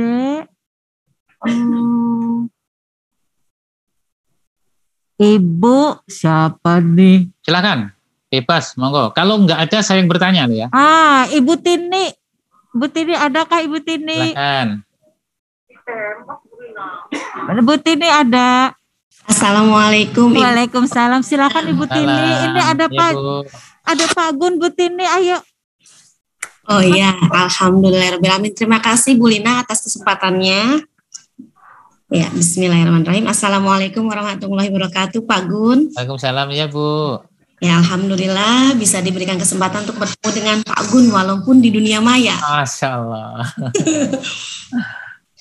Alhamdulillah Pak Gun, untuk tahun ini saya di level 1 lagi. Oh, Masya Allah. Level 1 lagi. Banyak sebenarnya Pak Gun yang ingin saya tanyakan. Oke. Murid-murid. Terutama dari kepercayaan dirinya Pak Gun. Oke. Karena kita kan belajar BDR tentunya banyak hambatannya Pak Gun ya. Ya. Walaupun sudah PTMT tapi baru beberapa. Terkadang mereka kalau belajar BDR itu kan kalau level 1 mungkin kelas 1 ada yang didampingi sama orang tuanya, ada yang enggak. Nah, kadang yang didampingi dengan orang tuanya ketika ingin menjawab nih Pak Gun mereka. Nah, mungkin yang cenderung tipikal yang pendiam gitu. Oh. Ketika suara di-unmute, ayo jawab. Si anak itu yang ada seperti tertekan Pak Gun. Iya. Saya ingin trik-triknya Pak Gun untuk murid-murid yang sebenarnya ingin percaya dirinya muncul karena di dunia maya kami agak kesulitan ya Pak Gun ya, terutama ketika mereka didampingi ataupun yang tidak. Ya. Gimana Pak Gun trik-triknya Pak Gun supaya mereka baru kelas 1 nih, bisa berpikirnya kritis, kemudian mereka percaya diri untuk mengungkapkan Pak Gun.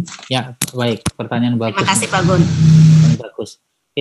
Ibu-ibu, kalau mengampu anak-anak yang masih kecil begitu ya, saya kira agak berbeda dengan kakak SMP-nya ya, atau kakak kelas tinggi gitu ya.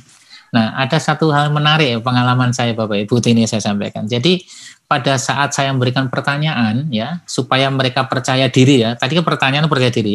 Jadi saya bertanya gini, kalau saya memberikan pertanyaan, maka saya tidak minta mereka jawab. Anak-anak, kalau nanti tanganmu begini berarti kamu tahu jawabannya.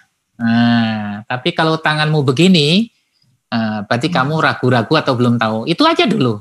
Nah, gitu ya. Jadi kalau Ibu bertanya, anak-anak mengapa siang hari itu mulai di atas jam 10 panas begitu? Biar kamu berpikir ya, itu kelas 1 sudah bisa diajarkan. Oke, yang kira-kira tahu jawabnya silakan, yang tahu begini, yang nggak tahu begini, nggak apa-apa gitu ya. Nah, dia memutuskan begini atau begini itu sebenarnya adalah dia sedang memutuskan perang dengan dirinya, Ibu Putini. Perang dengan dirinya. Dia harus berani memutuskan saya begini atau begini ya. Kalau begini nanti itu pasti akan ada konsekuensinya ditanya. Kalau begini juga belum tentu aman. Kenapa? Baik yang begini atau begini nanti ditanya loh, begitu Putininya. Jadi anak yang begini juga akan ditanya alasannya, begini juga akan ditanya. Itu pertama. Kedua, itu pentingnya sesi parenting, Bu. Kedua, sesi parenting kepada orang tua, konsep pola komunikasi pembelajaran Ibu, orang tua harus tahu. Ya, orang tua harus tahu bahwa kalau Ibu bertanya kepada anak itu, silakan jawabannya bebas. Mau satu kata atau boleh, dijawab lisan juga boleh, diketik juga boleh. Nggak apa-apa. Ya, ada anak yang mau jawabnya kalau Ibu pakai Zoom, oke, jawabannya diketik saja. Cuman satu kata, dua kata, biarkan saja Bu, nanti Ibu yang terjemahkan. Menerjemahkannya gini, apa yang kamu maksud ini nak? Nah begitu, jadi yang jawab panjangnya ibunya begitu. Ibu guru, Putini. Misalnya anak ada pertanyaan, mengapa hewan peliharaan perlu kita beri makan gitu. Kan anak supaya sehat. Nah, terus nanti Ibu beritahu, apakah yang dimaksud kamu hewan peliharaannya diberi makan itu badannya bagus, kemudian gemuk dan akhirnya dia sehat begitu nak? Oh iya bagus. Nah gitu maksudnya. Jadi Ibu berusaha menerjemahkan dia. Nanti lama-lama kalau sering dibantu begini lama-lama coba maksud kamu apa, sama enggak dengan Bu Guru? Begitu dibalik Bu. Dibalik nanti lama-lama. Kami ini butuh proses nih Bu ya. Nah, yang ketiga parenting Bapak Ibu. Parenting, pada saat parenting itu disampaikan bagaimana Ibu cara ngajarnya, kemudian cara membuat anak itu berani berbicara. Nah, pada saat gurunya, orang tuanya mendampingi, pertanyaan Ibu sesekali itu berikan orang tua biar jawab. Misalnya saya dengan anak saya kelas 1, Ibu bertanya ke anak, tapi Ibu boleh nunjuk ayahnya Gia. Nah, saya jawab, saya sebagai murid Ibu. Nanti setelah saya jawab pertama, Ibu nanya ke anak saya begitu. Jadi saya posisinya sama dengan mereka, sama-sama belajar. Itu sugesti itu, Bu. Ya. Itu ya Bu ya. Iya. Terima kasih banyak Pak Gun atas jawabannya. Terima kasih Bu Lina atas kesempatannya. Sama-sama Bu Tini, terima kasih Pak Gun. Pak Gun, ternyata ada pertanyaan Pak Gun di chat. Pertanyaan dari Bu Dewi. Pak, bolehkah kasih contoh sedikit tentang permasalahan sederhana yang bisa dibawa ke kelas? Oh iya, Ibu mengajar apa? Bu Dewi ngajar apa? Matematika Pak. Oh matematika, oke. Tentang apa Bu Dewi?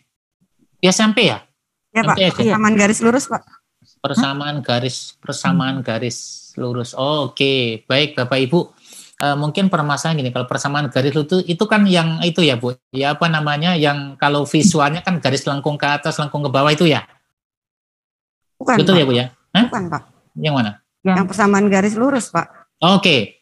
Baik. Ibu gradien ya. Oke, Bapak Ibu kalau ada kasus seperti ini, Ibu larinya kepada ini Bu. Ada satu pembahasan tentang konsep ekonomi jual beli yang ditampilkan dalam bentuk grafik Bapak Ibu. Jadi misalnya contoh gampang ini, Ibu tampilkan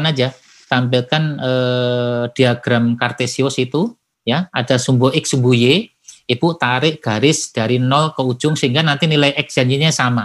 Dari situ nanti Ibu suruh baca. Anak-anak yang bawah ini adalah bulan, yang atas adalah komoditi yang dijual. Nanti suruh baca dia. Ya. Nah, anak-anak Ibu, pengalaman saya ini diskusi matematika tentang ini, ada beberapa soal matematika yang guru itu susah mencari ilustrasinya. Ya. Nah, permasalahan yang saya maksudkan adalah anak bisa memahami apa sih manfaat dari belajar itu gitu. Persamaan garis itu untuk apa begitu ya. Ya kan gitu ya Bu ya. Kalau tahu manfaatnya kan bagus. Seperti saya waktu belajar matematika itu tentang ini Bapak Ibu. Apa itu eksponen kemudian turunan itu saya diberi PR Bapak Ibu. Diberi PR oleh dosen saya itu nungguin lubang semut Ibu Bapak. Lubang semut. Iya, lubang semut itu suruh nungguin, disuruh mencatat. Gunanto, tungguin lubang semut yang ada di situ. Coba kamu catat berapa semut keluar, berapa semut masuk. Saya nggak paham itu maksudnya apa. Nah, artinya itu dirumuskan ada batas bawah, ada batas bawah. Ternyata seperti itu hitungannya. Nah, ini ternyata beliau membawa masalah. Bagaimana caranya seorang petugas bina marga itu menghitung jumlah mobil yang keluar dan masuk pintu tol. Apakah itu dihitung satu-satu, apa dia menggunakan rumus di dalam waktu tertentu, kemudian disimbolkan pakai rumus rata-rata. Nah, ternyata di situ saya diajak tahu, ternyata matematika kayak gini. Jadi maksud saya adalah Bu Dewi, permasalahan yang saya maksudkan adalah hal-hal yang terkait di lapangan yang bisa dipecahkan secara matematika. Nah, tentu saja model-model begini kita harus banyak rujukannya Bu Dewi. Ya, rujukannya itu ada referensi. Nanti saya sarankan Bu Dewi membaca buku-buku karangan saya lupa namanya, buku berbasis pembelajaran berbasis berbasis masalah. Tapi ada kok. Nanti suatu saat saya kirimin judulnya, nanti bisa cari. Di situ banyak matematika yang ditampilkan dengan permasalahan dan ujungnya adalah ternyata rumus.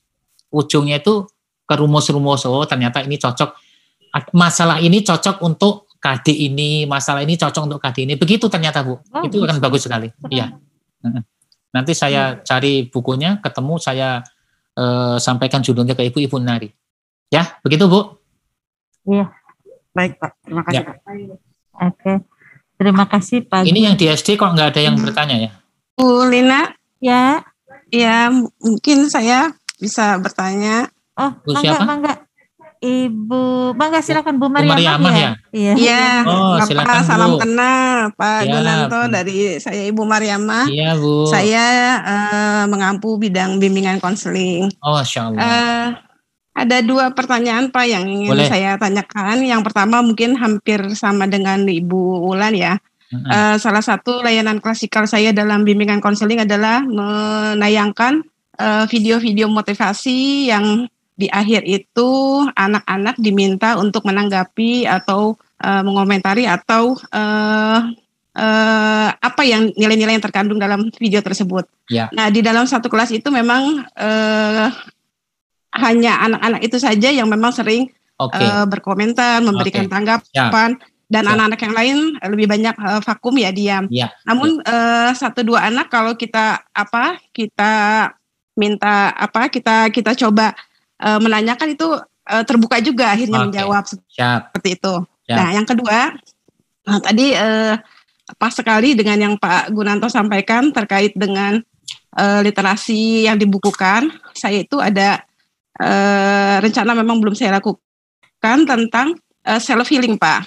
Jadi saya ingin melakukan dengan right healing. Jadi dalam satu pertemuan di klasikal itu minta anak-anak untuk menuliskan perasaan dia hari itu. Kemudian kita kumpulkan apakah itu dalam bentuk puisi ataukah dalam bentuk tulisan. Nah, nanti setelah cukup kita kumpulkan dan itu kita bisa buatkan buku seperti cerpen atau kumpulan puisi seperti itu, dan pastinya nanti saya akan bekerja sama dengan guru bahasa Indonesia yang memang bagian literasi seperti itu. Nah, itu mohon arahannya Pak Gunanto. Oke, baik. Ya. Makasih Bu. Terima kasih Pak. Ya, terima kasih. Nomor 2 dulu, itu bagus Bu, produk self healing itu bagus, anak-anak suka. Ya, anak-anak suka biasanya untuk diberdayakan istilahnya ya. Anak-anak suka diberdayakan seperti itu. Jadi saran saya nomor 2 lanjutkan, itu bagus, itu nggak perlu saya bahas karena Ibu sudah melakukan itu. Diteruskan ya Bu ya, Bu Mariamah ya. Iya. Nah, saya akan fokus di pertanyaan nomor 1. Nah, Bapak Ibu, seperti yang sudah saya duga, ini ada hubungannya dengan Bu Wulan. Ternyata kemampuan literasi anak-anak kita kurang ternyata ya. Pada sisi berbicaranya kurang ya, speednya ya. Nah, orang yang nggak bisa berbicara kan perlu dilatih untuk bisa berbicara kan begitu ya. Nah, tetapi kendalanya adalah ada virus ya. Virusnya adalah anak mengandalkan. Dari 20 anak, hanya 5 anak yang paling aktif. Ya 5-5-nya itu aja. Itu kan. Nah, bagaimana caranya ini? Ada beberapa strategi Bapak Ibu. Strateginya adalah sesekali pada saat Ibu Mariamah ingin menampilkan masalah konten baru, video motivasi itu, 5 anak itu Ibu jangan suruh masuk ke kelasnya, tetapi tugaskan ia untuk kajian literasi itu di perpustakaan. Jadi 5 anak itu suruh keluar, kemudian koordinasi dengan tim di perpustakaan. Bu, hari ini jam segini ada 5 anak saya tetap tolong diterima di perpustakaan, layani buku yang judulnya ini. Jadi 5 anak dipindah untuk diberi tugas mandiri. Tersisa anak yang tadi nggak mau berbicara kan Bu? Nah, udah dia nggak ada yang diandalkan tuh dia. Nggak ada yang diandalkan tuh dia. Mau nggak mau, oh iya, yang selama ini menjawab terus sudah nggak ada, mau nggak mau. Nah, begitu. Akhirnya Ibu harus nyari orang 5 lagi yang influencer lagi kan gitu ya. Nah, begitu caranya Bu. Ya. Lama-lama akan semua gitu ya Pak ya. Lama-lama akan semua begitu. Dan yang paling penting itu Ibu harus cerewet solehah. Cerewet solehah gimana tuh Pak? Cerewet solehah itu begini, pada saat ketemu tatap muka, baik itu tatap muka secara langsung atau itu sering ini gini cerewet solehah. Pak Guru tuh senang banget kalau kamu pas saat ngomong begini tuh, kamu wibawamu muncul begitu, sugesti, jadi ngomong gitu. Jadi kita tuh kayak tukang jamu sugesti, walaupun dia tuh nggak nyadari. Kita sedang memberikan label-label positif. Misalnya ya, saya nggak bisa ngomong ya, ngomongnya itu patah-patah. Tetapi pada saat ngomong, suatu saat Ibu memberi pertanyaan, Gunanto, kemarin waktu kamu jawab itu analisis tuh bagus loh, senang Pak Guru. Nah, ngomong gitu aja itu bagi anak seminggu itu penghargaannya terngiang-ngiang.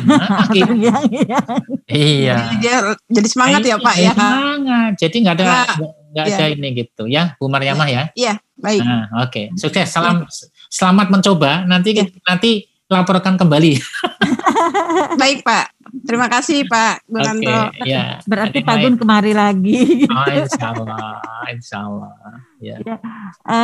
Masih ada yang ingin bertanya, mangga di penghujung waktu. Ya, masih ada waktu 5 menit Bu. Ini sudah waktunya sholat juga. Silakan bagi yang ingin bertanya. Saya lihat kolom chat ada nggak ya? Kolom chat.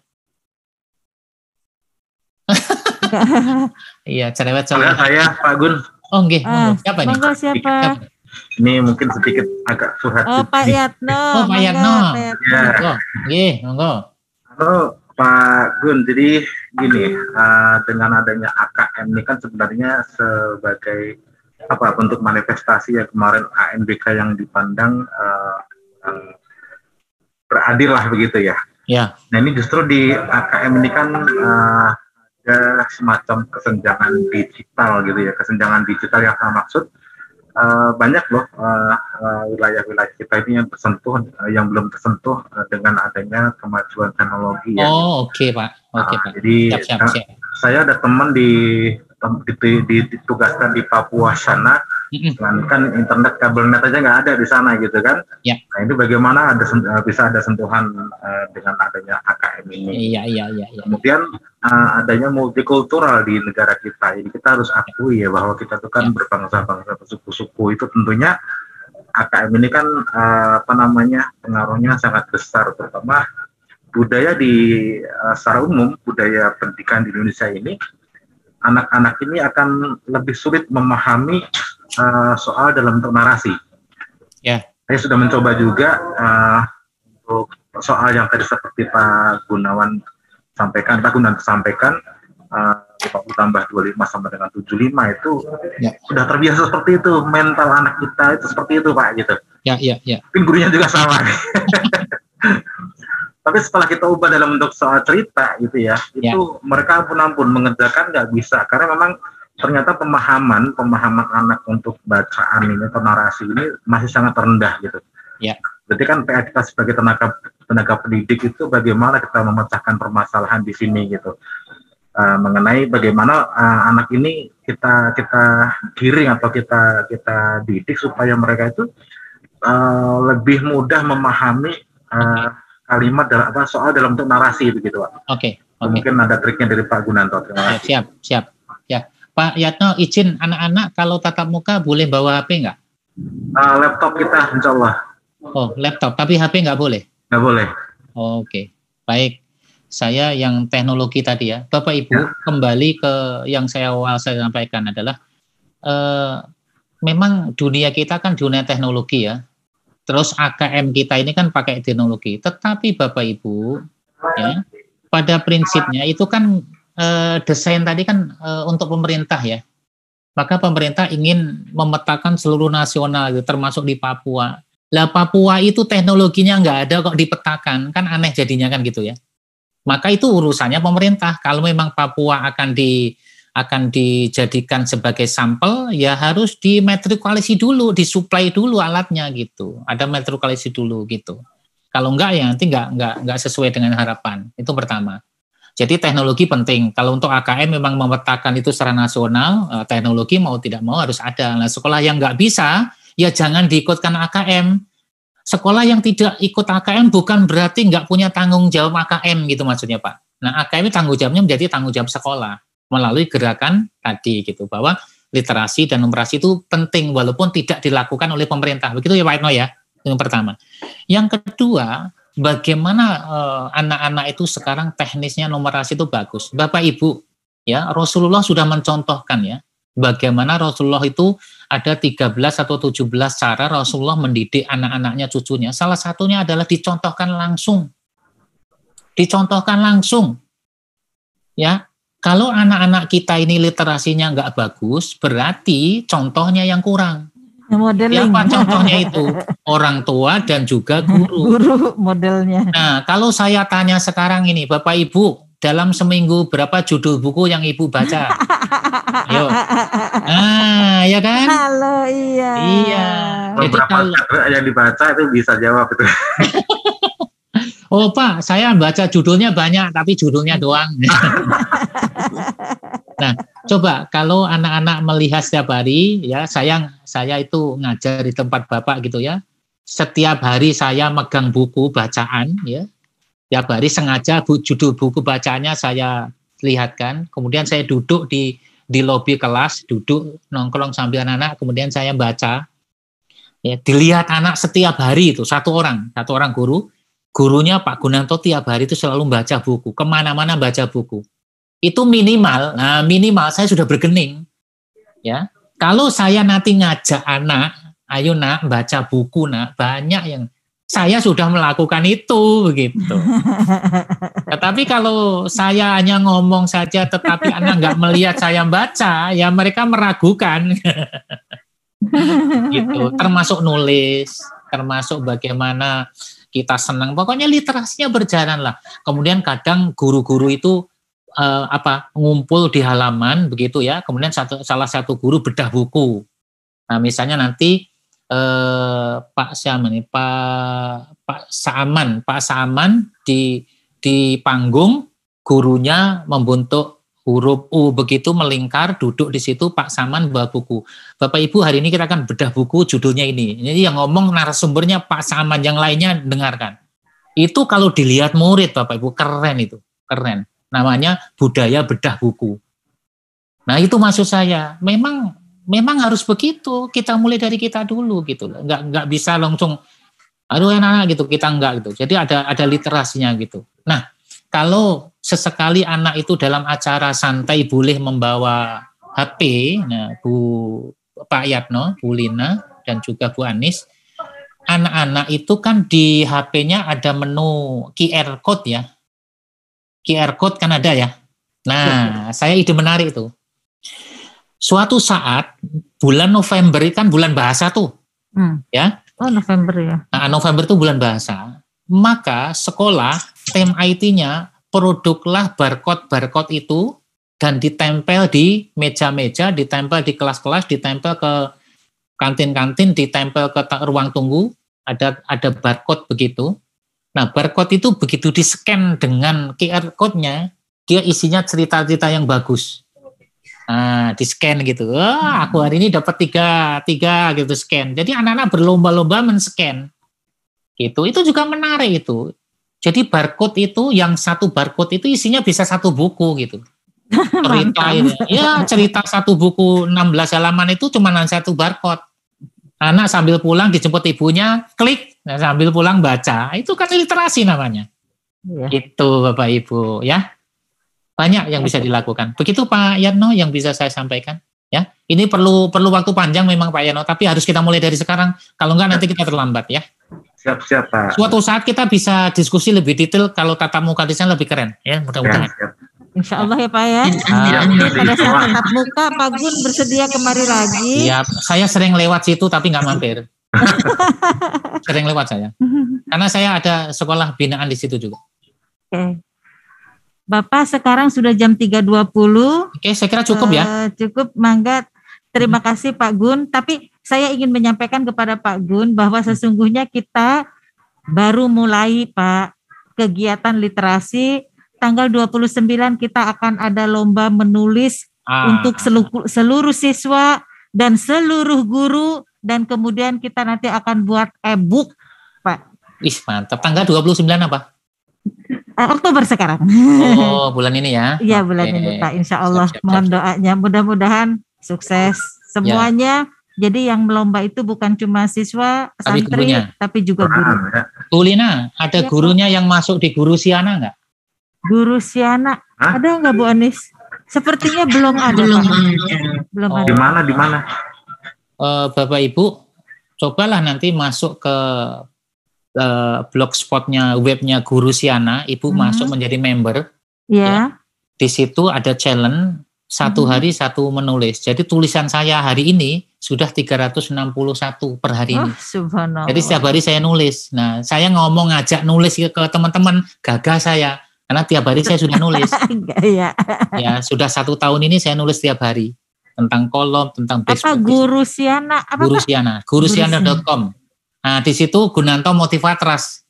Gurusiana.com. Nanti di situ kalau Ibu sudah member di situ masuk, daftar, nanti cari Gunanto Motivatras. Nah, tulisan saya ada di situ. Sudah 360 lebih. Oke.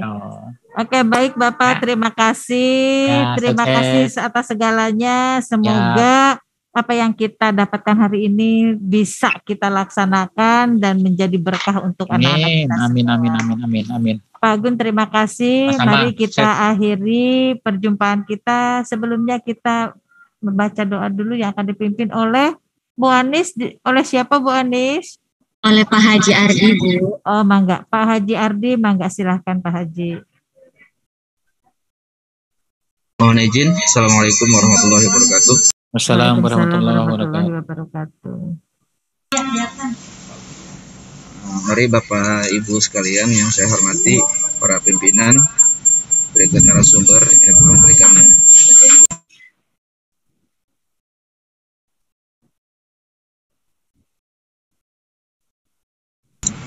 Cek.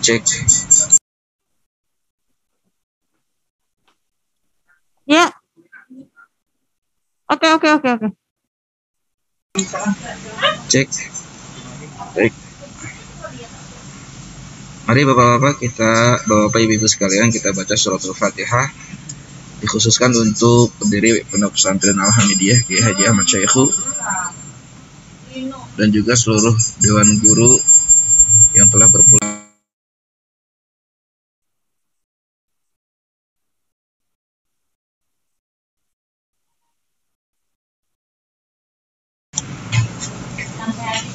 Mudah-mudahan beliau-beliau yang sudah mendermakan ilmunya di jalan Allah diberikan ampunan maghfirah dari Allah Subhanahu wa taala. ala hadiniyah wa ala kulli niyatin salihah wa ila hadratin nabil mustafa syafaati rasulillah sallallahu alaihi wasallam. Al-Fatihah. A'udzu billahi minasyaitonir rajim. Bismillahirrahmanirrahim. Alhamdulillahi rabbil alamin arrahmanir rahim maliki yaumiddin. Iyyaka na'budu wa iyyaka nasta'in ihdinas siratal mustaqim. Siratal ladzina an'amta 'alaihim ghairil maghdubi 'alaihim waladdallin. Amin. Bismillahirrahmanirrahim. Alhamdulillahirabbil alamin. Allahumma shalli ala sayidina Muhammad wa ala sayidina Muhammad. Allahumma ighfir lana dzunubana dzunuba walidayna warhamna warhamhum kama rabbayana shighara. Allahumma zidna 'ilman nafi'an wa fahman zakiyya wa 'amalan shalihan wa rizqan halalan thayyiban mubarakan katsira wa shifaa'an min kulli da'in wa saqamin bi rahmatika ya arhamar rahimin. Allahumma zidna wa la tanqusna wa akrimna wa la tuhinna wa yassirna wa la tu'assir 'alaina wa radina wa rad 'anna. Rabbana ighfir lana wal ikhwanina alladziina sabaquna bil iman wa la taj'al fi qulubina ghillan lil ladziina amanu rabbana innaka ra'ufur rahim. Rabbana hab lana min azwajina wa dhurriyyatina qurrata a'yunin waj'alna lil muttaqina imama. Rabbana atina fid dunya hasanah wa fil akhirati hasanah wa qina adzabannar. Wa sallallahu ala sayyidina Muhammadin wa ala alihi wa sahbihi wa sallam. Subhana rabbika rabbil izzati amma yasifun. Wassalamun ala mursalin walhamdulillahi rabbil alamin. Terima kasih. Assalamualaikum warahmatullahi wabarakatuh. Assalamualaikum warahmatullahi.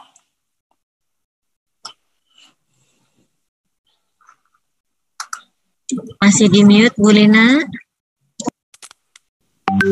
Ya, terima kasih Pak Ardi atas doanya. Ibu dan Bapak sekalian, terima kasih atas kehadirannya. Semoga apa yang kita dapatkan hari ini semakin mencerahkan kita, sehingga anak-anak kita, permata-permata kita yang ada di sekolah ini bisa lebih berkilau. Ibu dan Bapak, sekali lagi terima kasih untuk Pak Gun sebagai narasumber kita. Terima kasih kepada semua yang hadir. Assalamualaikum warahmatullahi wabarakatuh. Assalamualaikum warahmatullahi wabarakatuh. Warahmatullahi wabarakatuh.